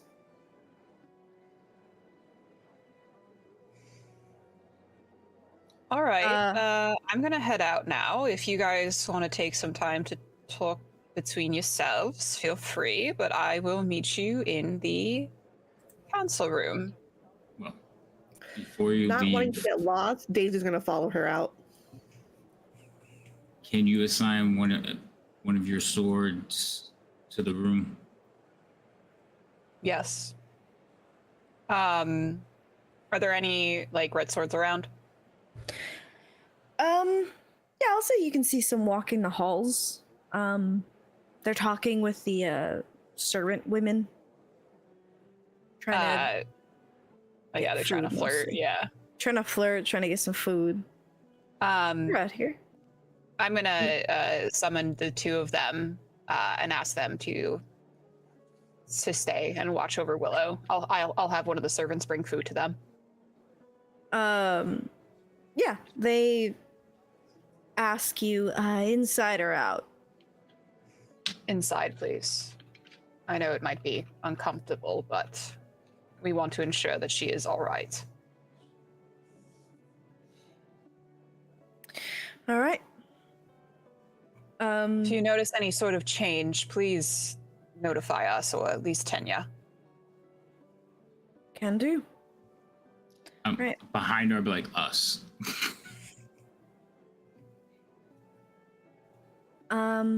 Yeah. They kind of nod and post up next to the door. And one of them stands next to her bed. I am sorry if I'm a little bit stuttery today. Yeah. So you guys make your way to the council room, correct? Okay. One of the servants, speaking in a little bit hard common, like rough common, looks to you and, to you, Euphemia, and, is this everyone? No, we're still missing Great Lord Theoden and Sir Cassius. Okay. Cass, you do hear, like somebody knocks on your door and tells you that Euphemia is waiting for you. Would you follow them? Yeah, he arrives in just his basic clothing, no chainmail or plate mail or anything, and he's still got like dripping wet hair. The translator that has been talking to you, Euphemia, kind of looks at Cass and she goes, okay, yes, council, they are waiting for you. We are, do you wish me to send a message to, Theoden, Great Lord? Yes, please. She stands there for a second. She puts her hands on one of the vines and it begins to like glow. Theoden, in your head you receive a message. Lady Euphemia waits. Council room, someone will be there to escort you. Can I respond to this message? You can. Yes, I'm on my way. I lost track of time. I'm just leaving the gardens now. Have them meet me on the way, I guess. Yeah. Somebody waits for you outside of the gardens, and they also escort you. Anything you want to ask them? I do have a question. Did I know where this place was? Or would I need an escort to find it? I would say you would need an escort to find it, which is why they like had people with you. Got it. Was because this place is big. And from the little that you've walked, it doesn't seem that big until you like peek out of like some stairs, and then you're like, oh, that's a lot of hallways. But yeah.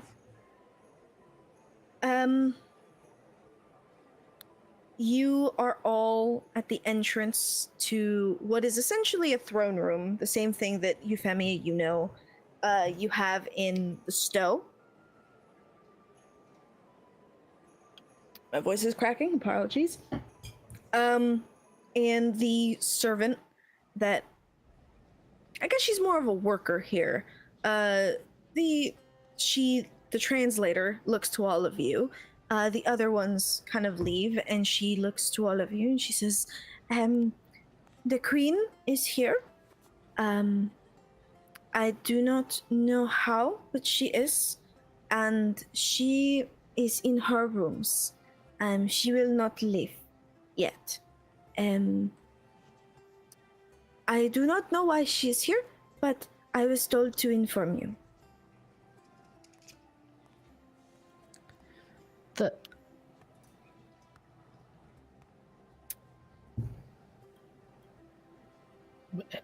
Have I arrived there by this point? Did I hear? Yeah. The queen that we just left back at the Stowe. Yes. I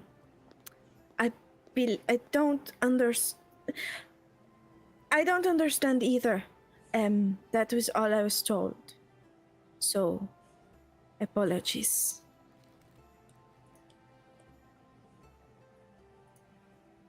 Okay. Shall we go in? Are you all ready? I am. Okay. Right. Well, she kind of knocks on the door, 3 times, and these, like in front of you look very normal doors, those doors open only for you to see another set of doors. These are like gates made of wood, twisting together. And through them, you can see. I shared it. You should be able to see it. Can you? I think Just the gray field again. Yes. I think it's still loading. Okay. Yeah, take a second, probably. Yeah. Daisy May is going to lean towards Cass and say, you know, you might want to dry your hair because you could get a cold from that. Just saying. I pray that I won't.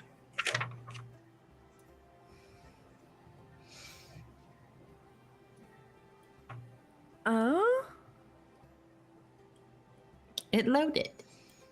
Yay. Yeah, so you guys see these this kind of elven looking room with green rug kind of leading up to this throne, up on this circular dais with these green tiles, gold just littering the decor in here. There are windows on either side of you, and there are 6 large statues that line the throne room. And up on the throne is Tenya. She looks a little different now. She's wearing her actual, like, what is her professional clothing. She has this like silk kimono style dress on. She is wearing this golden armor over her clothes, and her husband Zurich sits at the stairs. He looks exactly the same. No shirt, only pants and boots, with his sword kind of strapped to his back.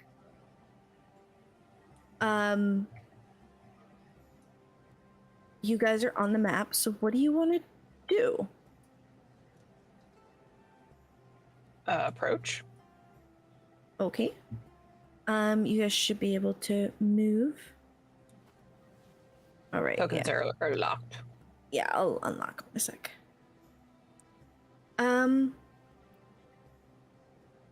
Yeah.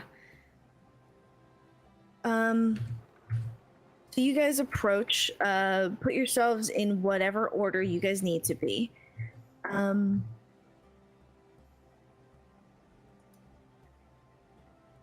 As you're walking up, I can actually show you guys a picture of Tenya now. She is very, very pretty, I think. Oh, I was gonna send this out later. Oops. It's fine. Oh wait, no. Should be there. Whatever. Yeah. So Tenya kind of waits for you. She's wearing a whole bunch of like jewelry. What do you say, if anything, before she starts? I'm just going to do a little curtsy, as is decent and proper, and address her by her title, because this is her home. Okay. She kind of stands, curtsies to you as well, and she looks over the rest of you, jokingly. Tenya kind of looks at you, Euphemia. So, just one Great Lord, then? 2, I suppose, with yourself included. Right? If it helps, I'm really, really great. The people love me. I'm not going to talk about in a party. A little bit worried. She'll just look over you all. Right. Worried, but don't really want to get into it. Right. Daisy, you're gonna stay that way. Daisy's not even paying attention to what's going on. She's just gawking at this solid gold statue that's as big as a barn. It is very big. Yeah, and she's probably Um, just calculating how much sheep this gold statue is worth. It's worth a lot of sheep. Yeah. So see. many sheep. It's a So whole many sheep. block. 1 second. I'll go get her and like turn her and move her back towards with the group. No. Don't touch me. Shady lizard. Yeah, and there's plant life all over this throne room. And it is at this point that Zurich kind of stands up, taps his boot, and all of the statues kind of turn. They're all now facing you. Oh Kenya- wow. That's gonna make Daisy probably step back and kind of worry that she's about to get murdered. Told you. They're moving statues. Tenya will look over at all of you. Well, it seems that your ship headed to the Gauntlet has been destroyed. And now we will destroy all of you. Oh, Destroyed. What happened to it?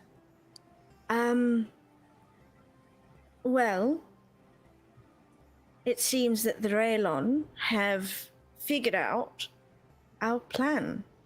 Well, part of it. They thought that we were going for the capital, for Hornsilver.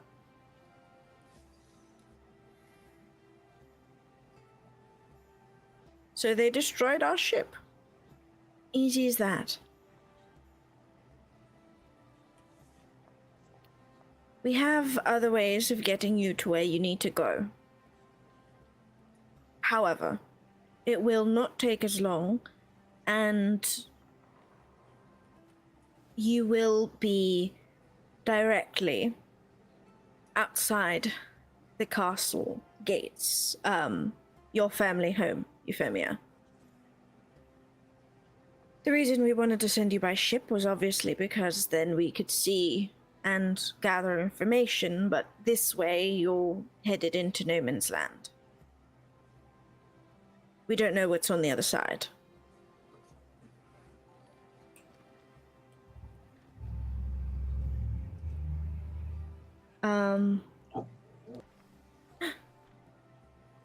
Oh my god. Oh my god, what is that? What's happening? Oh my god, what is that? What is that? Oh, thank you. Thank you for subbing.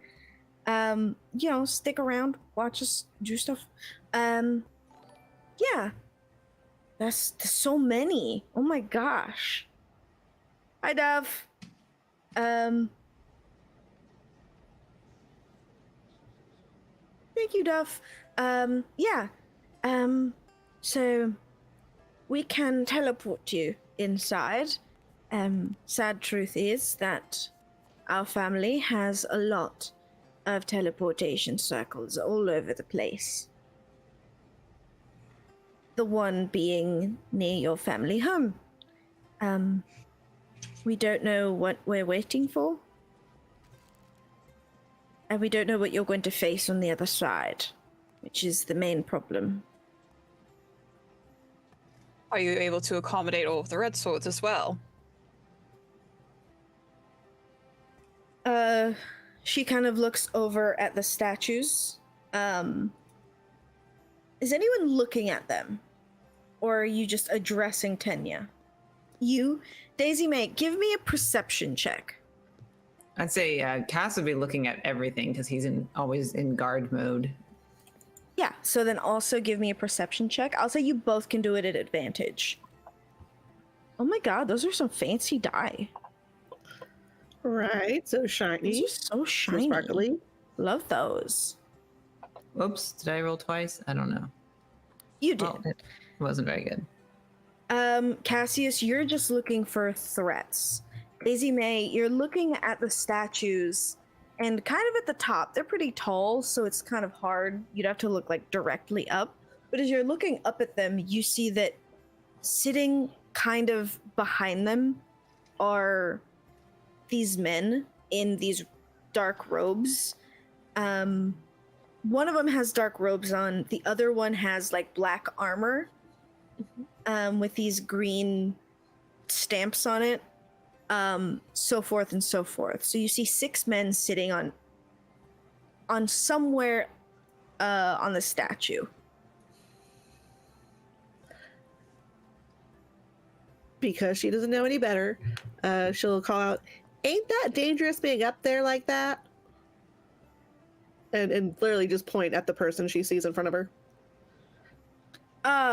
You see that the man kind of looks down at you, and he's just kind of shocked that you would address him. He just go.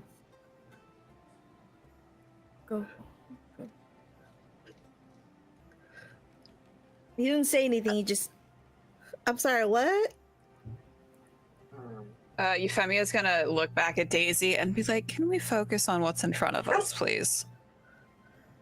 But there's a man up there. I mean, he could fall. And it's a good thing you're a cleric, and if he dies, you can bring him back. Can she though? I mean, 2 in one day is kind of a lot. I mean, I was hoping for like maybe once a month type of thing. Maybe once a year, even better. Tanya laughs to herself. Euphemia, I'll say that you can catch this. You've been friends long enough to where her like quiet chuckle is just right. So, I can accommodate. She looks back up to the statue. 5 of your red swords, if you want to get there fast.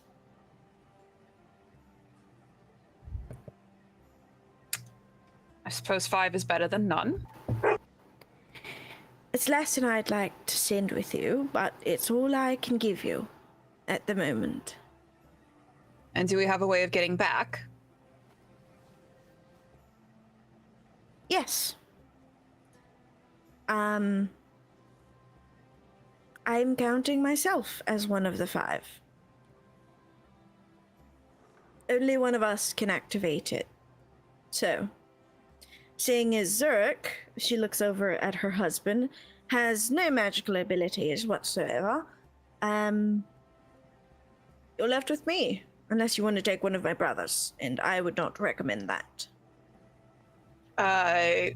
Euphemia, because Euphemia's facing towards Tanya, she does like a little like scrunch of her nose just at Tanya because she knows that they probably can't see her.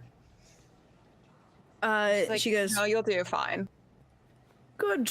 I will warn you, I am not as flexible as I once was. I have had 3 children now, so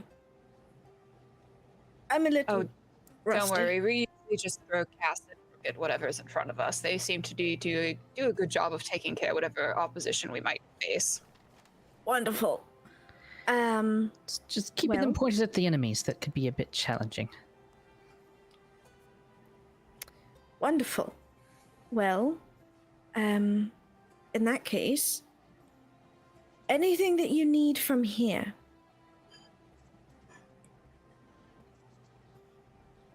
Any notes that you need to pass on? Is Her Majesty the Queen joining us for any part of this conversation, or is she just here chilling?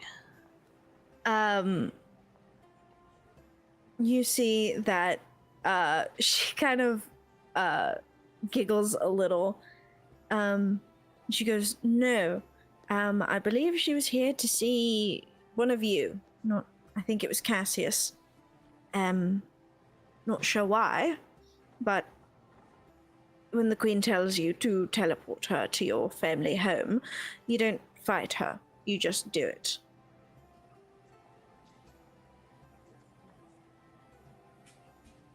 So, Euphemia is gonna look at Cassian and kind of just like mouth, like, "What did you do?"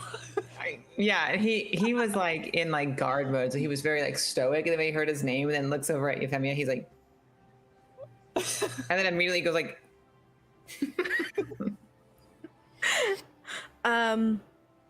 right. In this scenario, usually we would end the session and you would leave. But if you want some food or something, we can also arrange that. I no longer want to be here. I dislike this chair very much. You tried getting a cushion for it. I did. It does not work. It's your chair. It's more the idea that I'm a great lord, and I will be at some point, a great lady. That doesn't sit well with me. So I want this meeting to be over with so that my father can take back his chair. Euphemia's gonna sort of like grin at Tenya and be like, "But you're so good at it," because she knows Get that's out. like. Just get out. Now, please. I'm already at the door. I also believe that I was told to inform you that your friend has woken up, I believe. Sorry. Head is still a little foggy. Your friend has woken up. Willow. Euphemia is going to bow to Tenya, and then she's going to hurriedly make her way out of the throne room. I will as well. Cass will remain because he doesn't know where the queen is. Okay. Daisy, Rook, what are you guys doing? You guys staying here? She's just... Rook, when she said now leave, Rook already turned around and walked towards the door. And then when he heard that she woke up, he started running. Daisy? I mean, she's going to take a few more looks at the people on top of the statues and kind of be careful, don't fall. And she is kind of curious how Willow came out. But she's not going to run. She's not that, She's doing a little walk, more like. Yeah. A little saunter. Fair enough. Okay. If it's okay with you guys, we can take a little break. And then come back. Come back in 5 to 10 minutes, and we will be here. Doing stuff. Figuring out how Willow's doing. Cool? Cool. Go away. Shoo.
welcome back to Gilded Blades.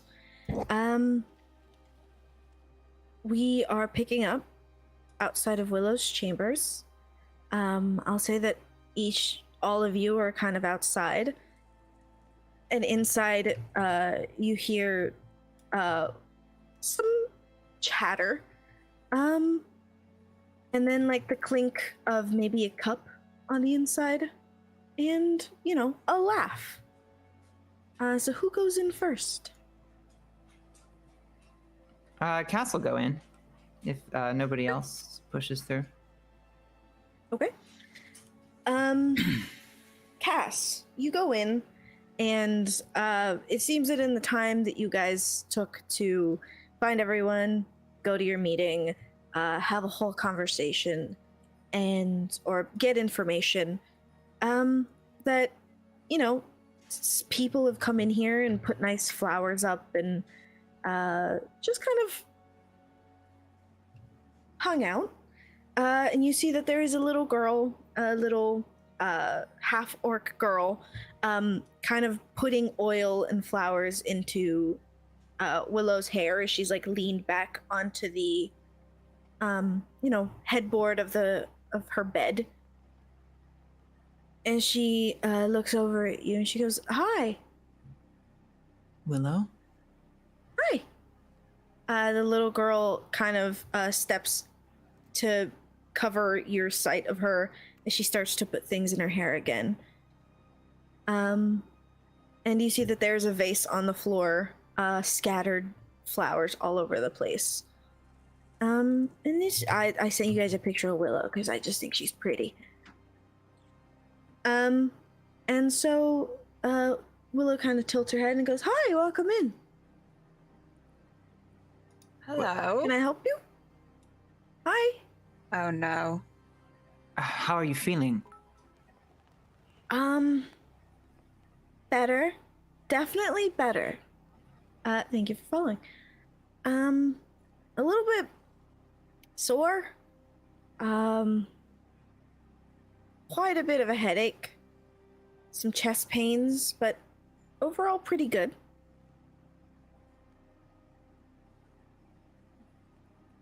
Do you remember what happened to you? From what I'm told, I was stabbed in the chest. So that was nice. Well, yes, but why?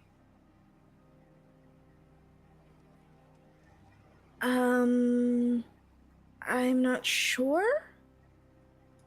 Cass kind of looks at Rook like, I really hope this lady corroborates your story. I don't think that's gonna happen. Willow, did you remember where we were? Where we were? Like before here? Yes. I believe we were at the Stowe. Okay. I'm gonna look to Rook and Cassius. Do you remember asking Rook to do something for you? It takes her a second. She kind of stares at Rook. I think so.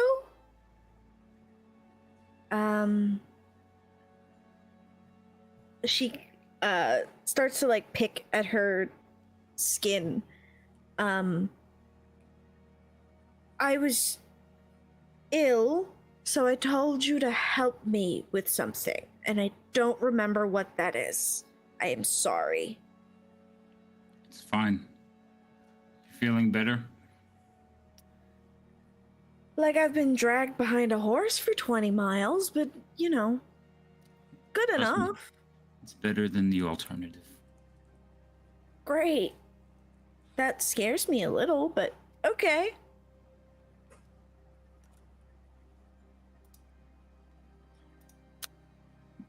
So, can I help you with something, or I mean, surely you must know why we're here and why we're concerned about you. Yes, I do. And she looks over to the little girl. And the little girl kind of like mouths something and she goes, right, yes. Friend, points at Euphemia. Friend, points at Daisy. Unknown, but probably friend. Points at Theoden. Big baby friend. Points at Rook. Helpful big friend. Angry friend. And points at Cassius. Looks at the little girl again. Fiance.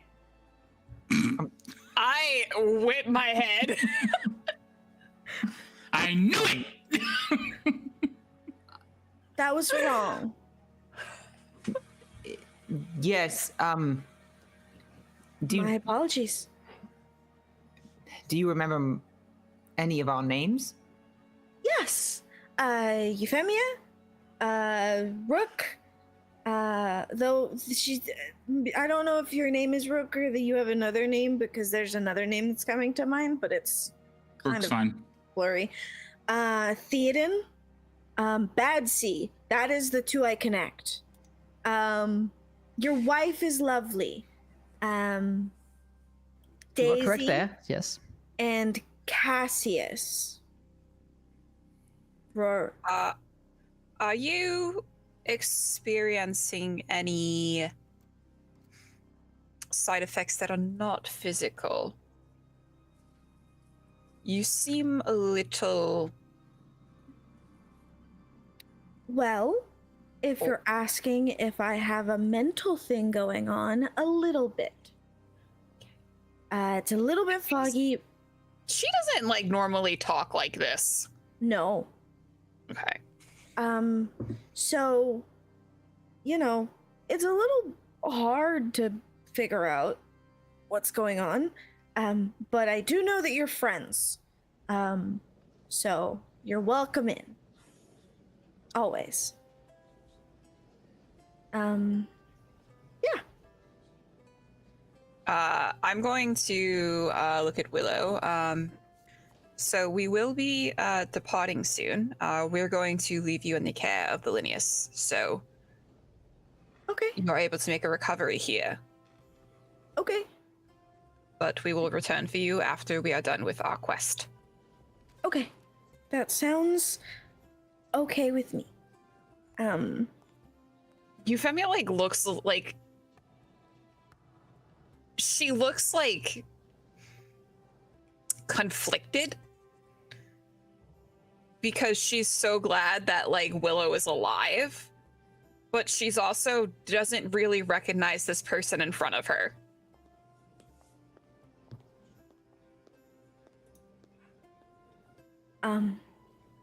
Yeah. Well, thank you for helping me. So that was nice of you. You I'm didn't gonna have push to, Daisy. I'm gonna push Daisy in front. Well, you have the little cleric to thank for that. For quick thinking. She nods and well, I thank you very much, and I hope that every blessing comes to you. Euphemia is going to sort of nod her head a little bit, and she is going to depart from the room. Daisy will follow also because she doesn't know what else to do. And once her and Euphemia are out of the room, Daisy will turn to Euphemia and like, "Well, it worked." Yes.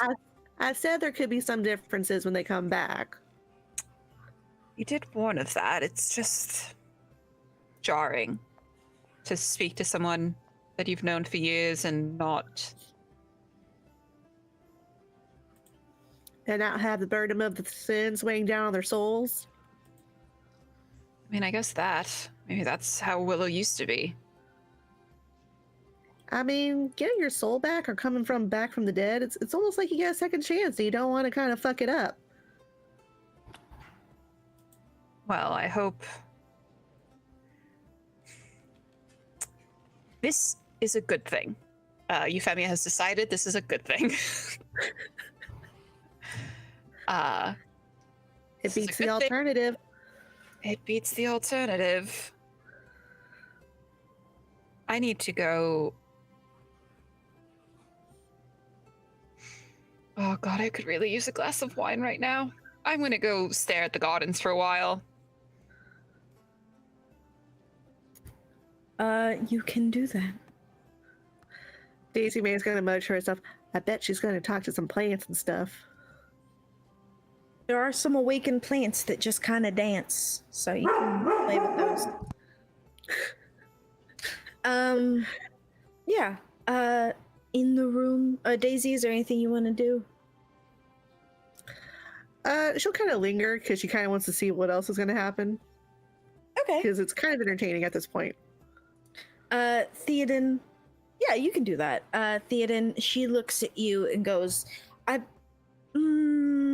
hold on. I got this. Oh? Kana, Yes. Okay. Yes. she kind of searches her person, and then she says something to the little girl in Sylvan, and the little girl kind of rummages through some drawers and pulls out a little note. A little note with a little pebble stuck to it. She holds it. She goes, "This was for you. I think." For me. Yes. Okay. Yes. I was take told. it. You take it. It's just Kana's. It's just a note from Kana. Or Aw. Khan.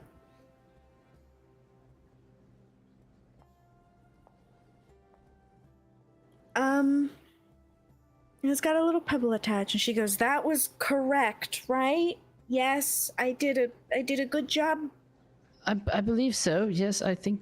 I mean, she is my wife, and the note is addressed to me, right? It's Yeah. okay. Yes, that's 100% correct. Yes. I got it right. And she looks to Rook and she goes, you killed me for me. Sorry, it came to me. I'm so sorry. Things are just coming back very intermittently. You killed me, but that's a good thing. But that was a good thing. So it's okay. I'm just gonna that's like clear. look at Theoden and Cassius and be like,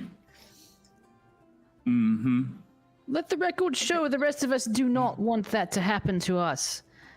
I'm just Not a good thing after for she me. clears me, I'm walking out.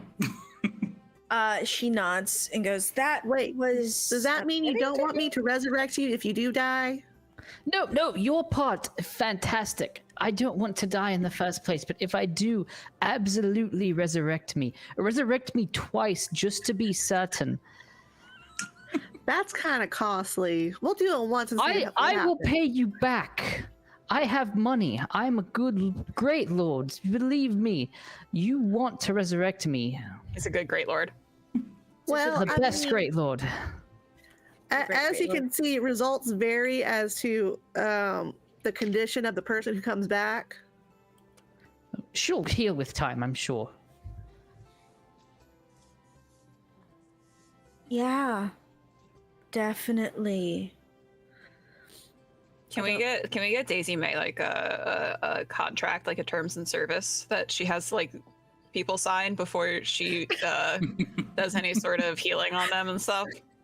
It's a contract. So I'm not NDA. liable for results. Yeah, you're not liable for whatever happens. She's trying her best, okay? I'm trying my The best. results may This is my vary. second time. Daisy, she looks, she's like, I thought you did a great job. I mean, you seem a lot chipper too. I mean, before you were kind of gloomy and quiet and Oh. reserved, but now you Oh. seem like a real friendly person. Well, that's a sad insight into myself. I don't know. So, what you remember from being dead for those, not quite a minute?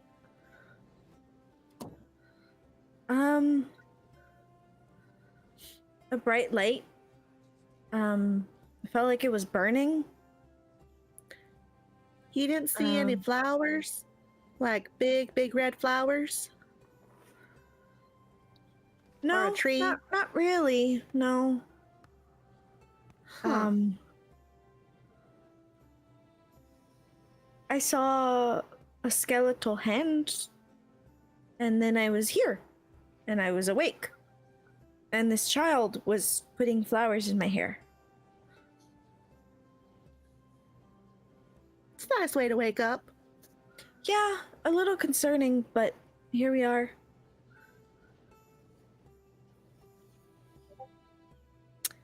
So, can I help anyone else with anything?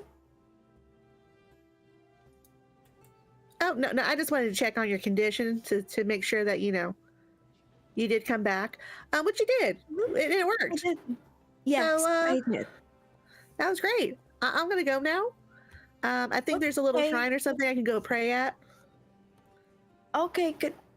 As I do remember this place, and I believe it is close. It is out in the gardens, somewhere to the left-hand side, near the Like roses. by the dancing flowers and whatnot. Maybe. I think so. Cool. Maybe I'll ask a flower or something to show me the way. Apparently they can talk. A lot of things here can talk. Okay. And with that, Daisy will leave. Daisy can leave. Yeah. You do find the shrine. It's a small church. Next to the dancing flowers. She looks at Cass. She just kind of. So I was wrong about the relationship between us. Sorry. It's all right. It's complicated, is all. Oh. Okay. That's sad, but okay. It's not I can deal with that. no. I think it's best to just not worry about it. Okay. I didn't mean to make it weird if we weren't. I'm still gaining some brain back, so it's You didn't make gonna it take weird. me a minute. You didn't make it weird. I think what I could do for you in the meantime is you used to like me to read from your book. Ramir, yes, my scripture. I do enjoy scripture. Yeah. Yeah. It's very calming and nice and not so chaotic. Yes, perhaps it's best if we stick to that for now. And it may remind you of some things. Okay. But Willow, don't worry. Just be glad you're here. I'm glad you're here. She kind of smiles and she, is anyone else in the room or is everyone left? I believe Theoden's I would still have there. left. I would have left. Okay. Give them some space, and Okay. probably go out and read my letter as well. Yeah. She looks to you, Cass, and she kind of looks around, and the little girl has left at this point, and I'll confide that while I think people are happy that I'm alive, I don't think I am the same as they wanted me to be. Well, they say that coming back from the dead can change a person, but cannot even living change a person? Well, I suppose experience changes people. And you've experienced something that few ever have. One might even classify it as highly traumatic. but perhaps also illuminating. And you should afford yourself some grace in that regard, and not trouble yourself with others' opinions or expectations of you. Ramira has judged you. She would have not permitted you to return had you not passed her judgment of a pure and righteous woman. And I don't mean do of my best. physical ways, but of spiritual ways. Well, I will confide in you again that I don't think I'm as strong as people think I am. I think all of that has gone away. I think if anyone were to, hit me once, I would need another cleric to bring me back. Well, hopefully no one will be hitting you, so perhaps we oughtn't worry about that. But to your point, if someone only valued you for your power, then they did not value you. Right. Well, she moves over to her side table and grabs her scripture book, the one you've read out of a million times, and she hands it to you. He'll pick out a passage or a chapter that I will headcanon tells a story about somebody facing death, and purposefully chooses that one and will read it to her. That is until we are summoned to leave or go to sleep. I don't know if it's been a day or... It's getting to be nighttime. Okay, I kind of figured this has all been one day, so sleepy time. Yeah. It's sleepy time. Yeah, she kind of scoots over on the bed and, opens up the sheets. She kind of taps it so that you can come sit. Yeah, he'll do that. He's maybe slightly distant, as he's not sure what she's comfortable with at the moment, but assumes that if she was going with something as far as fiance, that she's probably not afraid of him. So, he would be near her, kind of like what Theoden said, almost like in a hospital bed that you would sit by somebody. But he'll sit on the bed next to her. Okay. Yeah. And you read scripture for a while. Until, she kind of nods off. What is everyone else doing? Let's start with Rook. Since I haven't been anywhere other than this room since we've gotten here and the throne room, I have no idea where to go, so I'm kind of just walking around. Yeah, you can just wander. Give me a percentage roll then.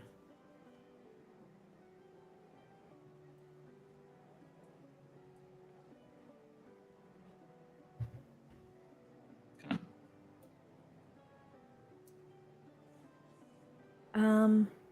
97. Yeah. You start making your way through.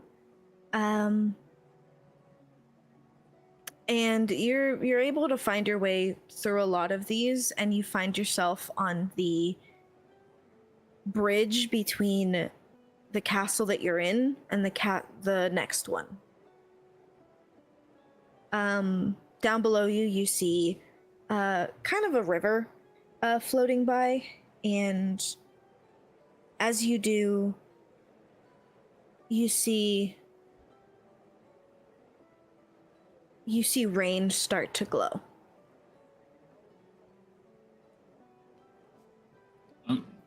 So, and last time I saw something like that happen, so I'm going to be very responsive, actually take it out and hold it in front of me. You hold it in front of you, and kind of in the glimmer of the fading sun, in the sunset, you kind of see, I'd say the rain is probably pretty polished, pretty well maintained, and in the mirror, you see your mother, She kind of like stares back at you.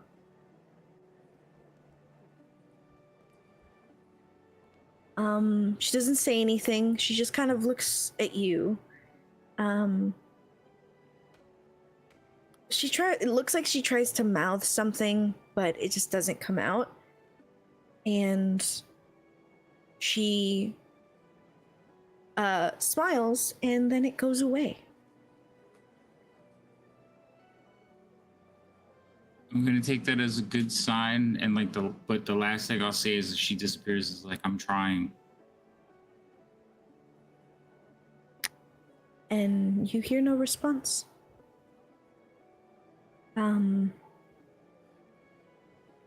And the sunset, what are you gonna do from there? So there's like a banister on the bridge. Yeah. So I'm just basically just gonna like look out over the banister and like not just like holding on to rain, like just looking out over the water and watching the sunset. Okay, you can do that. You can watch the sunset. Anything else you want to do? Not right now, no. Okay. Euphemia, what are you doing? I'm going to, like I said, go watch the plants. Okay. And I am going to cast sending and send a message to Rajat. Okay. What does the message say? Hello, love. Change of plans. Tenya is going to teleport us to the gauntlet. Gauntlet is one word. Oh yeah, The gauntlet. Okay. We'll send word once we've got there. Kiss the children, please. Okay. Can he respond back? Yes, he can respond back. You Okay. may respond to this message. You may respond to this message. He responds with, stay safe. Remember, there you are a Kel.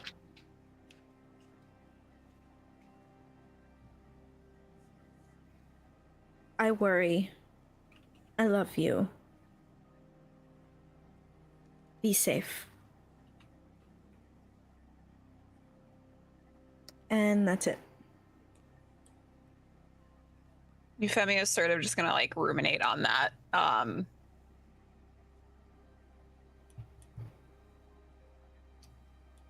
She's been having a hard time coming to terms with using her actual family name. Since she sort of forego it like so long ago. And yeah, I think she's just gonna sort of sit in the gardens, watching like the sunset.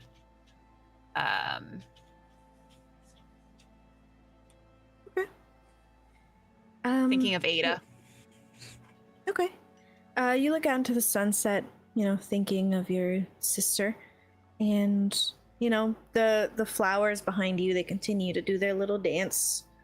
You hear one of them kind of like hit the other as he like fell into him as he was dancing. And he like moves a little bit to the side and keeps dancing. It seems that the Linnaeus estate is very peaceful around this time.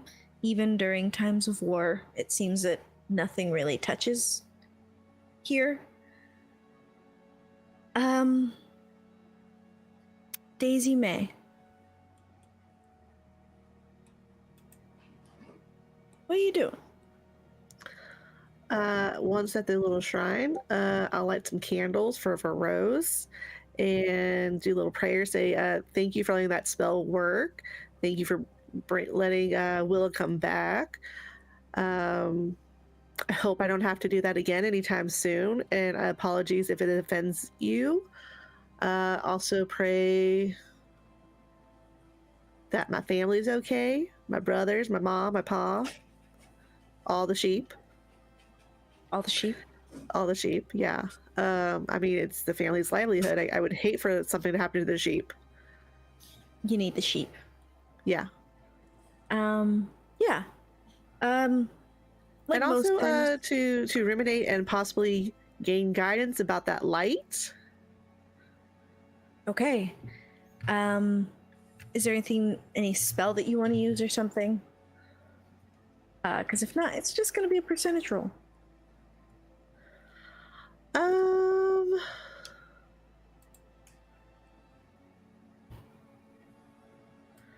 No, not really, because all my spells are for everybody else, but not me. Okay. Yeah.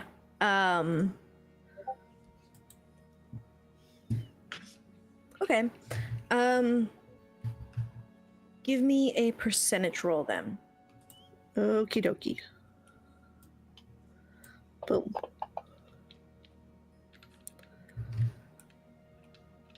28.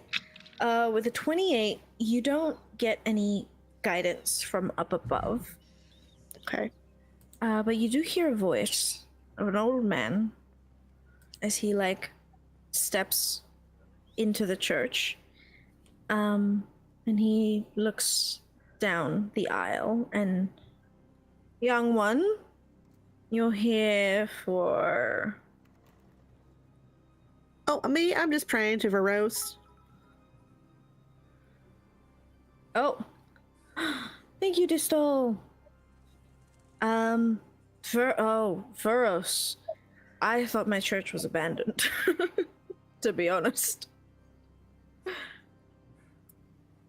People here don't pray to Veros, nature gods and all that.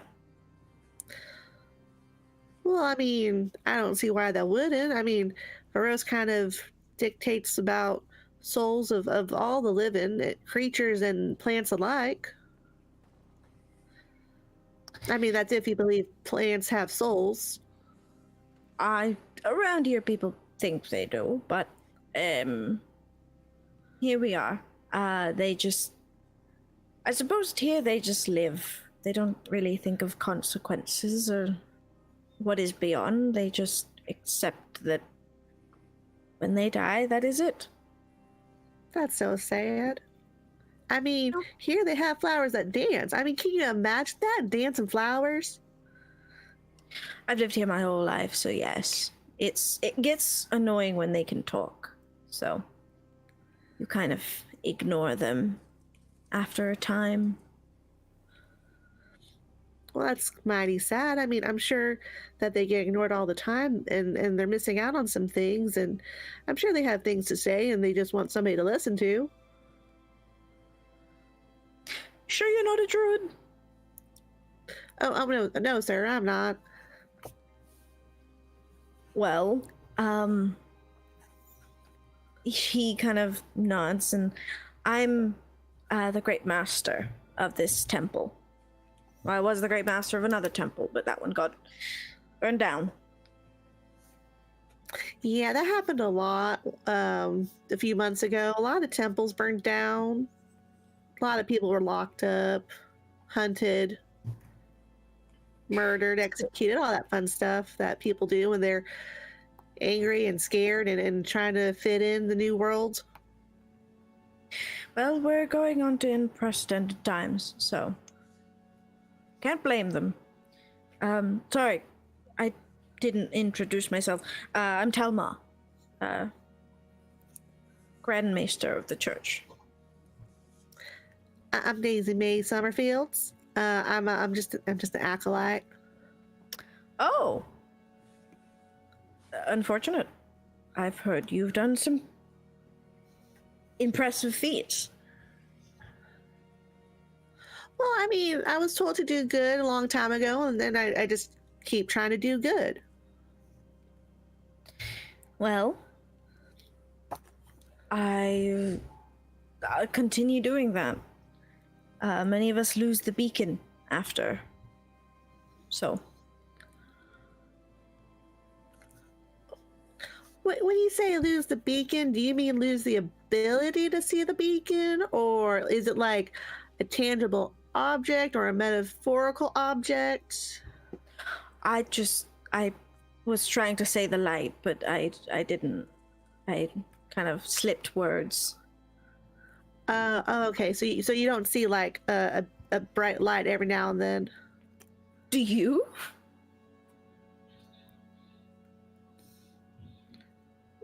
It's more of a constant thing. Concerning, but I do pray on Is- it for some guidance and instructions.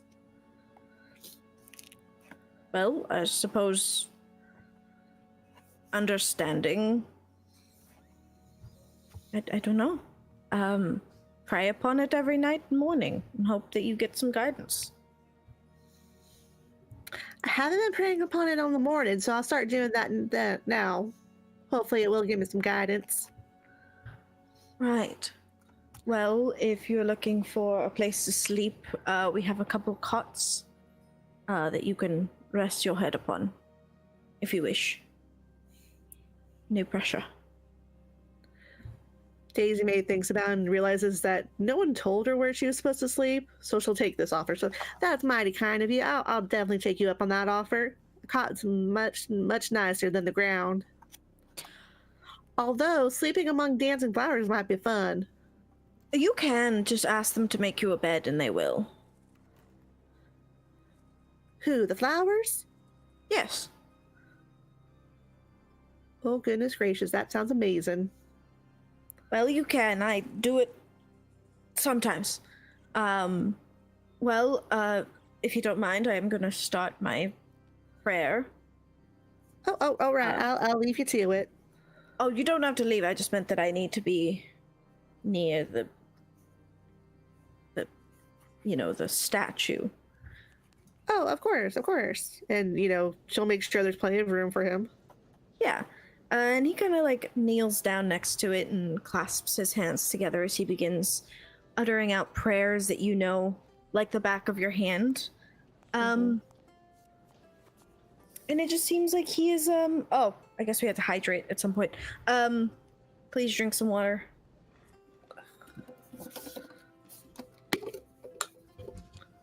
Yeah, and he begins his prayers. Theoden, we're gonna get to you in a second. I'm just trying to get everyone to where they need to be. Cass. Willow has nodded off. It is night. And are you gonna sleep in here, or are you going to the quarters that have been assigned to you? I'll go to my quarters. And also, I know the queen just talked to me, so it's like nighttime now. Yes. So I'll talk to her in the morning. So I guess I'll just go to bed. Okay. You get to your rooms and kind of in like on your desk is a note stamped with the sigil of Bernard and the Queen. Bernard and the queen? Yes. Interesting. Are you gonna read the note? Yes. The note says something along the lines of, I know you are a man of honor, and I trust that those around you are also. But I cannot risk it. If my brother finds me, either one of them, my child is in danger. So I beg of you, help me escape. I wish to live on a farm far away from any of this, hidden in the valleys or anywhere else you dare to put me. I need your help.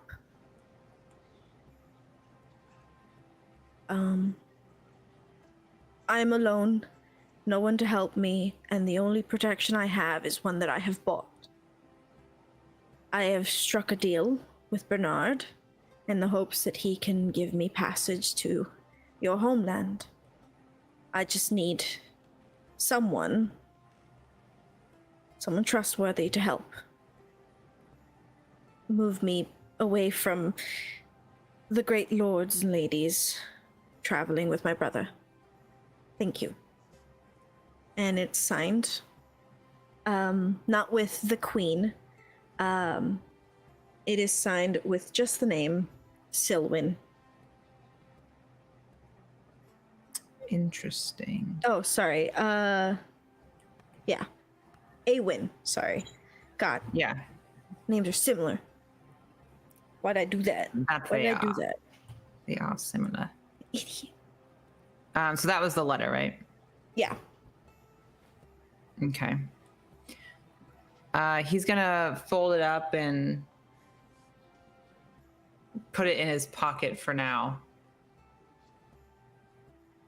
Did it say anything about not telling anyone? No. But it did say that she was trying to stay away from great lords on her brother's council. Okay. Okay, interesting. So that was a letter waiting for me in my quarters. So I'm still going to assume I need to talk to the queen, but if I don't find her in the morning, I'll assume that that was it. Okay. All right. And then you go to bed. I do. Sleepy boy. Theoden. Yes. Do you read the note on your way to your quarters? Sure. Yes, probably. Okay. You open the letter and it's not a note. It is just a portrait that someone has drawn. It's like on like stock paper of Khan. And on the back of it says, if you can find a pocket watch to put it in, I would do that. A pocket watch to put the drawing in?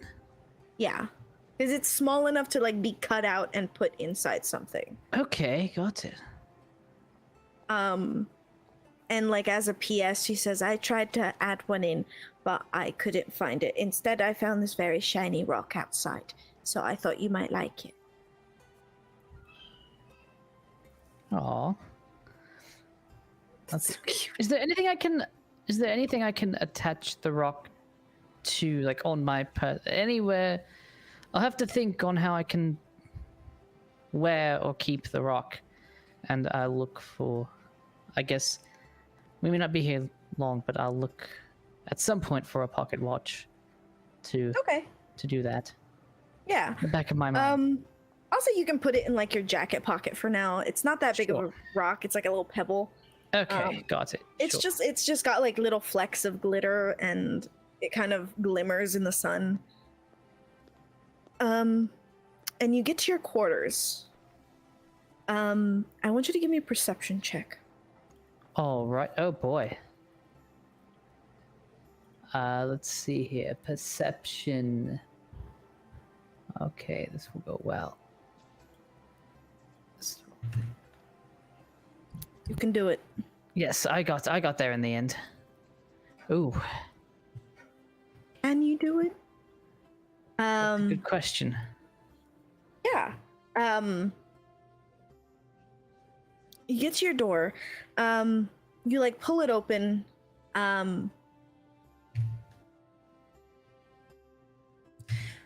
pull it open and you get inside. You see that the fire in your fireplace is already lit. It tends to get a little bit cold in here. And as you do, you see somebody sitting. You see somebody sitting right in front of the fireplace with a glass of wine in their hand. I stay near the door and ask, "Can I help you?" You hear like a light chuckle as she stands. She is in a nightgown, completely see-through.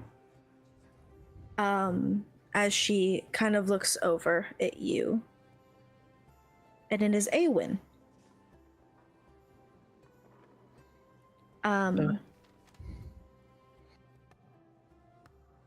Great Lord Theoden. It's yes, I mean, of course, it is my chambers, yes. What can I do for you? Well, I wanted to talk. Okay. Conversation, I suppose. Could Very rare, there's no. Could I give an insight check to if I can Like her decide whether it's really intentions? her, whether it's really her? Okay. I think. Yeah. You can give me an insight check. Okay. Because I mean, the travel time's suspicious. I'm very suspicious. Yeah. With a 9. I mean, it could be her. You did hear Tenya talk about how they do have teleportation circles all over the continent. True. So they could have just taken one. Okay. But yeah, absolutely, Your Grace. We can talk. She kind of fiddles with the top of her nightgown. Well, have a seat. She kind of like kicks the chair beside her. Kind of toward you.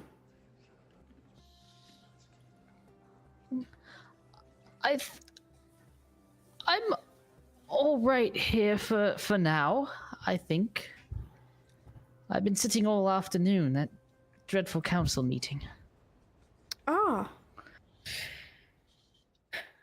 Well, I'm sorry. I suppose we could, she laughs. I suppose we could, never mind. I wanted to have a frank conversation with you. I admire you, and have admired you from afar for a while. That's very flattering, Your Grace.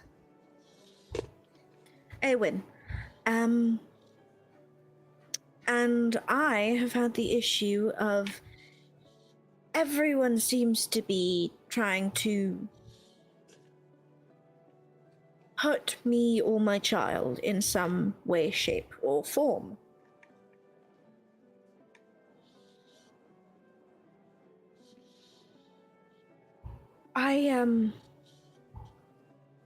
I was hoping we could find some agreement in where you provide me with protection and I provide you with whatever it is you need.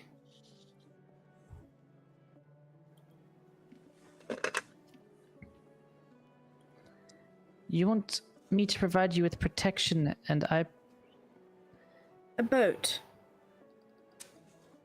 you want a boat? I don't have any boats on me.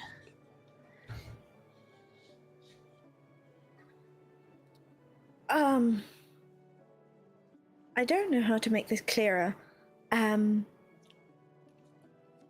What do you want? What do you wish for? I wish to end this war and have someone sane and competent lead our country, and to see those who hurt my family, myself, those who endanger my family and myself, be made so that they can no longer do that. I likely want the same things that you do. And I can help with that. The issue is I don't know anyone competent enough to rule the Oshedia Empire.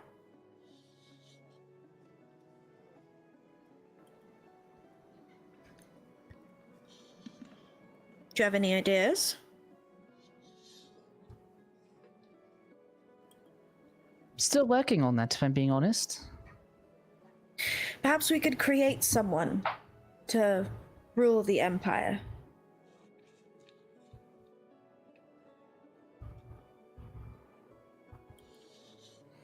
Neither of my brothers are very bright. Sadly, they took after my father's madness, so now I'm stuck between choosing one idiot or the other.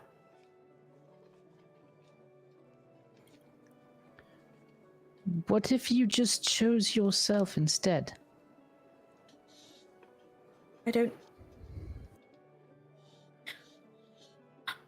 I've never thought of myself as a queen, and so I don't know how that would work.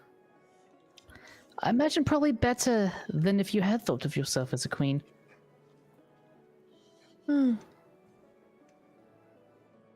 never thought of myself as a great lord, and yet here we are. No, the last Deverett Great Lord that I met had several bastards scattered around. Heard he was quite prolific, yes. Are you to follow in your father's footsteps?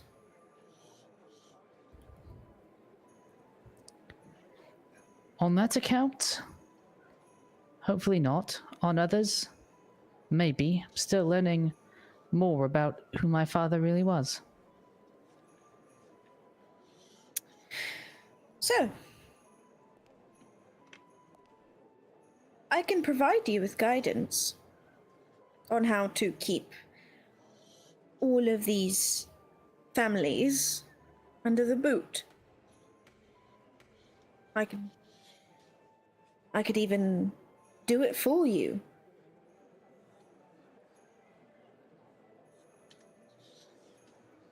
Your father liked to write in code in his journals, didn't he? Your father was stupid enough to think that I wouldn't find his code. He lived at court.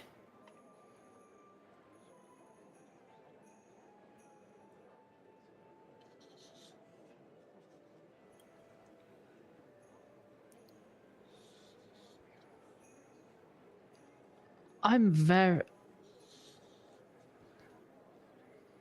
What code... Well, I'm not sure what you mean. We haven't gotten through his journals very far.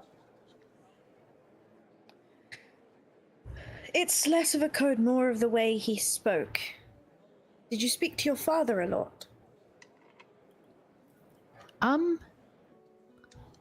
Not for a while. I was the second son, sort of sent off on my own. My dearly departed brother, rest his soul, was to be the heir, and I was to invest myself in the military, which I've acquitted myself well enough, but no, probably not as much as I'd like. I thought of him as a great man. I think maybe he was all right. Well, I can provide you with a child with a title.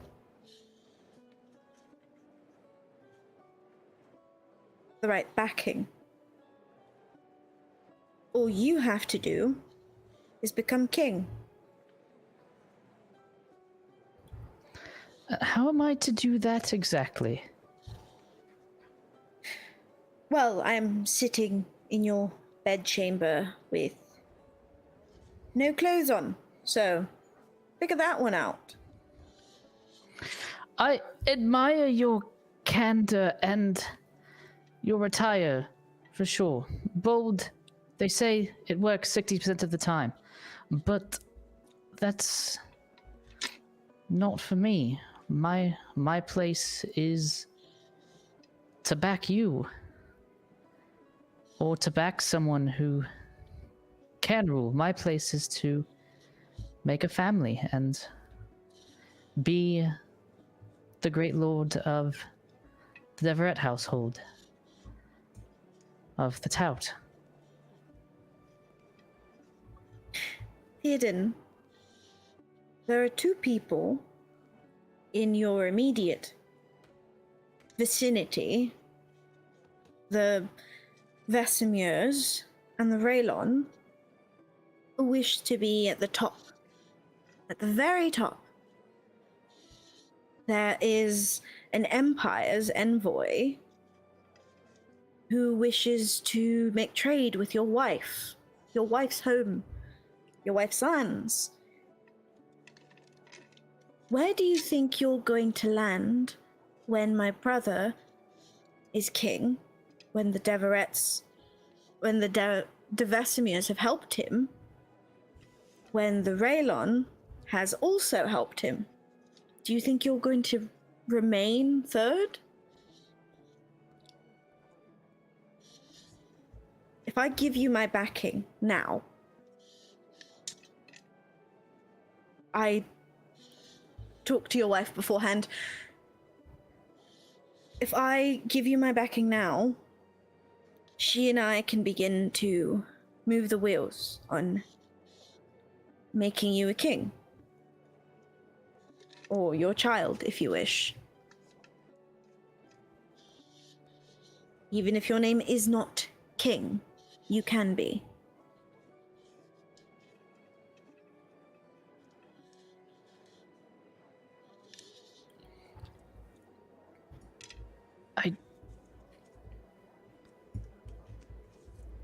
I mean, your backing, if you want to give that, I'm happy, although I think the roles are maybe reversed. I don't... That's not... I appreciate what's in front of me, but that's not me. You should be... It was more of a, no, she like grabs a robe and she throws it on. She goes, no, not that bit. I don't... So what was that bit all about? It's very... It's... God. Oh, God. Oh, you're all so dumb. It's just, I can't explain how testing people works. You're a man of honor. You could have been a king by giving me a child. You did not. And so you can be king.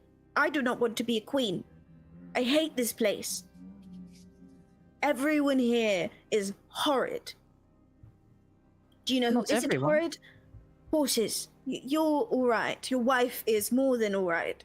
Your wife is mostly why I'm doing this. We have a way of making you a king. And we need to know if this is what you wish. How would that work? No one's going to follow me. Not now. In time. This war is almost over, and if I am correct, if your wife is correct, we have secrets that we can keep others stamped down with.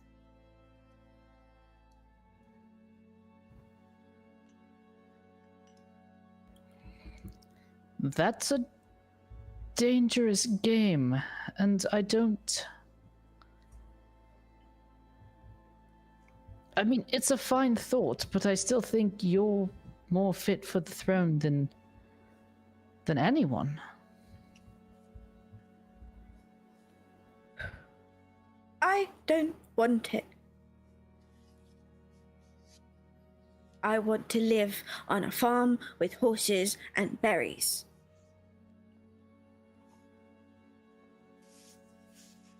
So unless you're going to move the crown over to the Vesemires, Raylon, to hand over the Oshedia Empire to another... I'm killing my brothers, one way or another. I'm just trying to find an alternative until that happens. When that happens.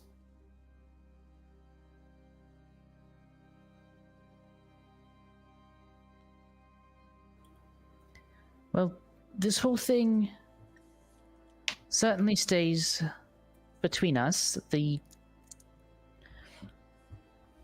I'll have to think on it. I just want to be good at the position I've been thrust into already. She kind of sighs and kind of closes up her robe. Right. Think on it. I have another in mind, but I don't like them. Like I like you. You are a good man. The other one is just a strong man.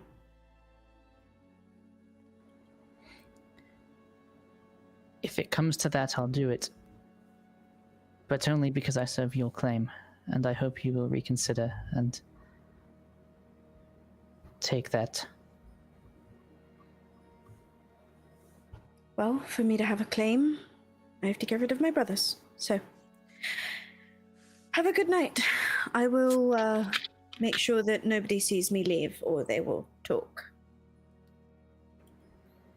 They Right. can talk. We all know the truth.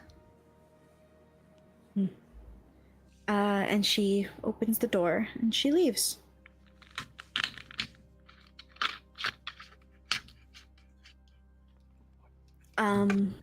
You guys all go to bed for the night? Okay.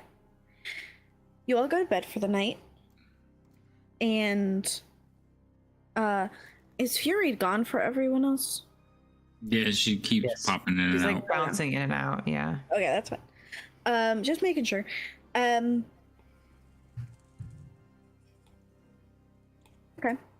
So you all go to bed for the night. Cass, you don't find the queen in the morning. You Okay. just find another note.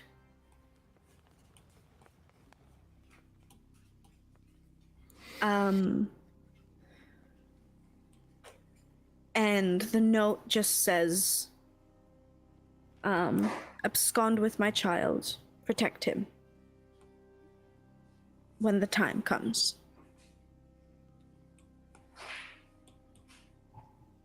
And it is also signed Awen. Noted. And in the morning, there is 3 knocks at each of your doors, at the same time. And through the walls, you hear Tenya's voice. It's time to get up. We leave soon, or we face a lot of monsters.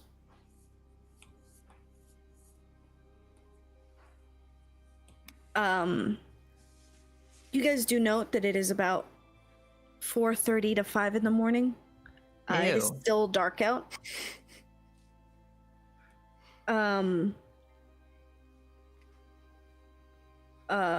It is still dark out. And you hear Tenya knock again. Is everyone getting up, I assume? You guys have your... Okay. Do But you he guys gets have up your really packs? fast. Okay.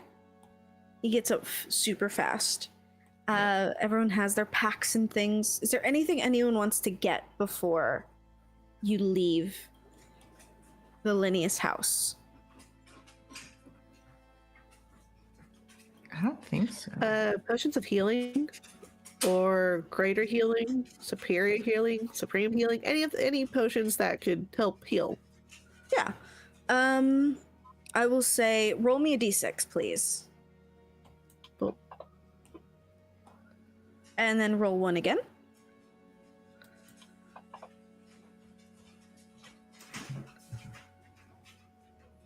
E. Just roll me another one. The third one? Okay, yeah. Oh, I only see 2. I mean 1. So Oh. you have 3 potions of healing and 1 potion of greater healing. Cool. That is what you find here. Could you add them to the party sheet and I can just drag them into my inventory? Yes, I can. Thank you. So I mean, I can pull the potions of healing. It's just I can't pull the potion of greater healing. yeah.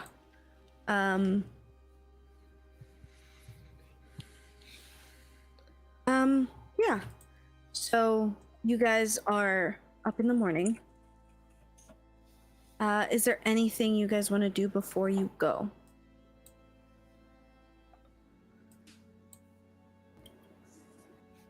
I assume no shops will be open this early. No, but they can probably get you whatever you need. No, I don't think so. Daisy May will do the morning prayers like the other priest told her to. Okay. Oh. Should just be one. I'm muted.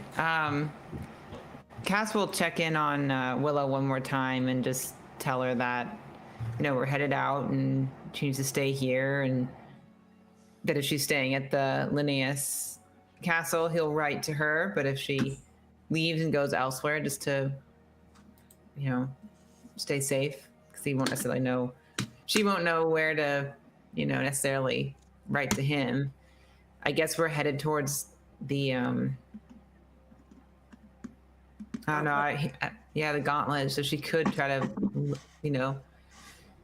write to that location, but doesn't necessarily want to give the location up. So, Yeah. Yeah, she tells you she's not gonna move. She's gonna stay here till you come back. And as you go to leave, she kind of grabs your hand, gives it a little kiss, and aw. Make sure you come back. I don't like it here. They keep bringing me plants that talk so that I have someone to talk to, but I don't like them. They're kind of mean, if I'm honest. The plants are mean. A little bit. Well, I don't make a habit of speaking to the flora. I might take one. Be well. She nods. You as well. And don't go dying. But if I do, I'll just have Daisy bring me back from the dead. We'll be in the same boat. I guess we will. It's a good thing that you only believed I was your fiance. Because if you believed I was your husband, then we would no longer be married. That's unfortunate. Hmm. You are very pretty. I get that a lot. It's true. And she picks up a cookie that was on her bedside as she starts to eat it. Yeah, he's gonna head out. Yeah. Does anyone else have anything they're gonna do in the morning? So I would have spent most of the night basically in meditation, trying to see if I can reconnect with Rain on what she was trying to say. Okay. Give me an insight check.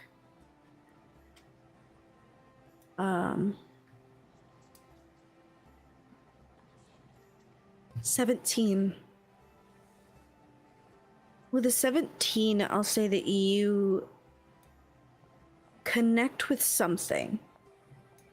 It's kind of warm. You don't get any words with a 17, but you do get that it's kind of warm and it feels motherly. And almost like it's holding you. Kind of protectively. Is that a word? I don't know. Make them up all the time. Don't worry about it. It's okay. Yeah, it almost seems like this energy, whatever it is trying to protect you. And it just doesn't get anything past that with a 17. Sorry. It's fair. Is there anything else you want to do? I do want to check on, say goodbye to Willow. Okay. You walk in and Willow does have a mouthful of cookie. I'll take one. Not out of her mouth, but from the plate. Oh, she looks at you. She's just like, I think I earned it. She can't say anything because she's got a mouthful of cookie. She just nods along. And she does give you like a wrapped parcel. What's this? Steak. They gave it to me yesterday, but it was good, but I didn't want any. Oh, okay. You should eat it. Oh, okay. You I gonna put be the all right? Potatoes on top. As okay as I can be. You sure? You know. Yeah, I have a knife. They come at me. I guess I'll just, you know, Where is her gear? her gear. They had it removed from her, and it's like in a chest next to her. When Willow fought, she walked around with short swords, didn't she? Huh? Yeah, When- short swords. Yeah. So I'm gonna pull out my short sword and give it to her. As you hand it to her, I will say because you are a fighter, it's very easy to spot. She does not know how to hold this. You hand it to her and she holds it the way she thinks she's supposed to. But it seems like it's dragging her arm down before she like straightens it again. So she's not the same Willow that we knew. No. She's not the Willow, the Exactly. shadow killer. She's just Willow before they like whatever they did to her. Maybe. Without her full... Right now you can't tell. I'll say. But it's definitely not the same Willow. Do you want to go back to it? To what? What you did before? God, no. Give me this back before you hurt yourself. She hands it back. Yeah, I didn't know how to hold it. He handed it to me, and it was a little confusing, to be honest. It's the weapon you wielded before. You're gonna be all right, kid. Just don't let him suck you back in. I don't plan on it. I'm running away, I think. Different country. With trees. Nice ones. You know there's trees here, right? A lot of them, but I want to see different trees. Well, if you ever need help, you get in touch with me. I will. Hopefully I'll see you soon. I'm sure we will. I like ruffle her hair and like walk out. She kind of chuckles and goes back to just sitting in bed. And you head to, I assume, the like courtyard, Yeah, where we're supposed to meet, eating cake. eating cake. You do have like just a slice of cake. Daisy May, did you spend the night with the flowers? Yes. Yes, she did. She asked the flowers, hey, is it cool if I come camp out with you guys under the stars tonight? In It's what unison, they're- they went, yeah! They created like a little hammock for you between two trees. Amazing. And they kind of shaded you from the mosquitoes, and they kind of whacked a couple bugs away.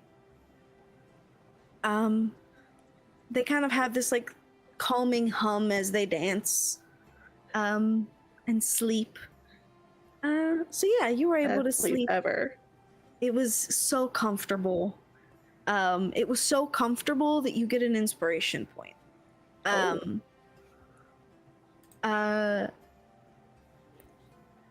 So you're just gonna make your way to the courtyard? Are you gonna do anything? After thanking the flowers, doing a little morning prayer. Mhm. Yeah, she'll make her way to the courtyard. Okay. Actually, no. She'll make her way to the kitchens for breakfast and snacks. Fair enough. You make your way to the kitchens, and you see that little boy that was pulling you along earlier. He's just chowing down. He's got like his whole face inside of like a meat pie. And and you hear a couple people telling him to please use a fork, sir. He does not. And yeah, you can grab whatever food you want, if you so wish. She'll ask permission before she takes anything. She'll have something like bread, some dried meat, if there's any, or cheese, things that can sustain a good journey. Okay. Yeah, you definitely can do that. They give you like dried meat, some jerky, some like dehydrated food, some dehydrated rice and beans, and they just kind of hand you a bunch of stuff. Awesome. And you know, whatever it is that you wish you can have. Sweet. I'm Um, just gonna put that like rations for what, 4 days, 5 days? yeah. Okay. Anything else you want to do before you go? Thank everybody for their hospitality. Thank the little boy, give him a little head ruffle, and I hope to see him later. Hope to see you later too, ma'am. If you find anything cool, bring it back to me, please. A bone or something. A bone? Yeah, like an animal bone. Any particular animal? No, just a bone, just an animal one. Okay, I'll see what I can do. Thank you. As he kind of like continues to eat. Then you make your way to the courtyard. Theoden, Yes. you wake up in the morning. You are awakened. Is there anything you want to do? I guess make sure I'm stocked for the trip, but other than that, I had already asked about like the shops and everything, but they're not open. So I guess just prepare. Probably. So he's taken to writing in a journal. So probably That. do some of that. Okay. Do you write what happened last night in there? Probably. Although, Okay. so far he's writing not to ink, but to Khan. Okay. At least for now. Not sure if that'll stick. He's new to all this. Yeah, he writes to Khan. And you make your way down to the courtyard where you find everyone else. Euphemia. This morning, is there anything you want to do? I would like to pick out who I know to be the strongest of the red swords, the 5 of them, to take with us. Okay. And then I am going to assign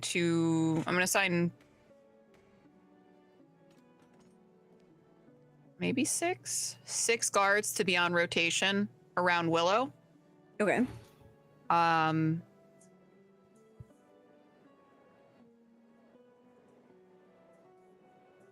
Yeah, because I mean, I don't know this, but she doesn't know how to fight anymore. So, but yeah, making sure nothing happens to her here. Yeah. And she's also sick, so she's not fully there yet. There.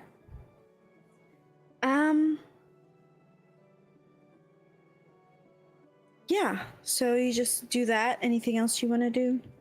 Nope. All right. You guys make your way out into the courtyard and you all make it around the same time. You see that Tenya is already there. She has got some travel clothes on. She's got like a gourd attached to her back, kind of like a backpack, and her hair is pulled up into like a veil. And she kind of looks at the red guards. She looks over at everyone else and she goes, "Right, so, ready to go? Or not?"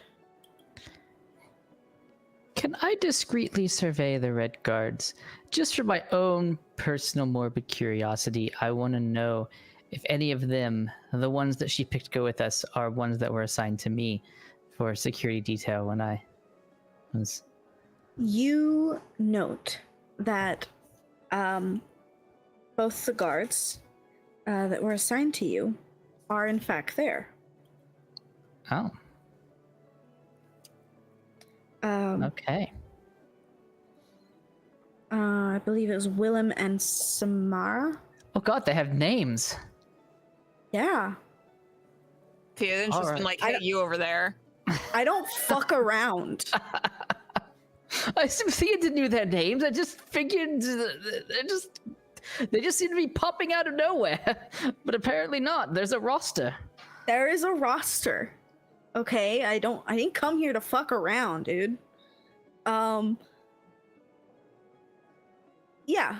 So she kind of looks over at all of you. Ready to go? Or anything else needed?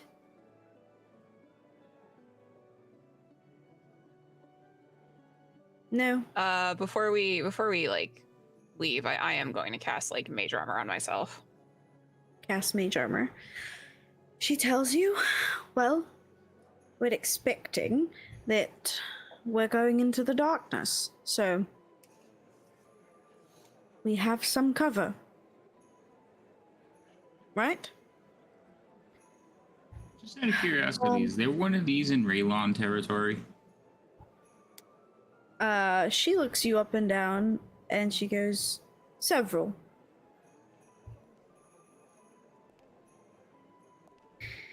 We just don't use them because we don't know what's on the other side.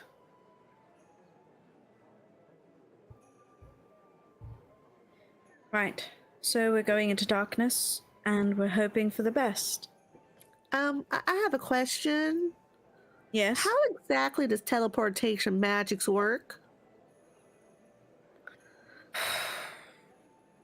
Do you want a dissertation? Well, I mean, just like a rough summary.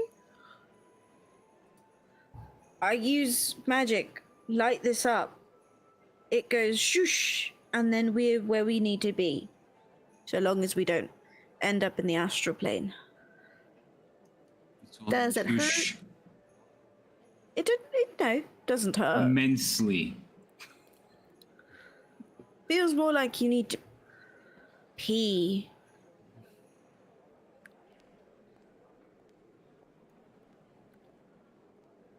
Do you need to pee? What would happen if we did on the way? Just if we just Bring a change of pants. curiosity. Do you bring an extra pair of pants? But I'm like, does it even get left there in the astral plane or wherever? You're Or- midstream. Yeah, exactly. Do you want to test it? I mean, no, not right now. There's more important things to do. Although, I mean, I don't know. Just put a pin in that. Maybe I'll be back later on to test it. But for now, no. Let's just go. Okay. Yeah, I suppose don't urinate yourself. You're all Um, curious too. I know you are. She kind of grabs one of the tarts that she had kind of in her pack, and she goes, not really. She's like, ready? Right. Ready? She grabs a couple stones from her pack, and she throws them onto the ground, and they each kind of slot into the ground as if they were magnetized. The ground below you shifts, and kind of like a safe, it begins to turn. Oh, we're supposed to be in a And- circle. No, you don't. You can be wherever you were supposed to be, so long as you're within this vicinity. Oh, okay, okay. The ground kind of slots, kind of 5 circles out, take their time to slot in. And right at the end, she kind of takes a bite of the tart and goes, don't piss yourself. And all you see is this green light kind of cover your eyesight. all you see is green as you feel like you're floating. And then you hit the ground. You are engulfed in darkness on this hill that looks onward to this gothic, almost evil-looking castle with steep roofs, metalwork made of black, like steel, windows of stained glass that have this insignia of a bear, and gardens kind of overgrown with lilac that kind of spews out. And you guys are on the hill opposite. And the only person that recognizes this castle is Euphemia. You have made it home. This is the Kell Castle. With that, we're gonna end. Oh shit. Yeah.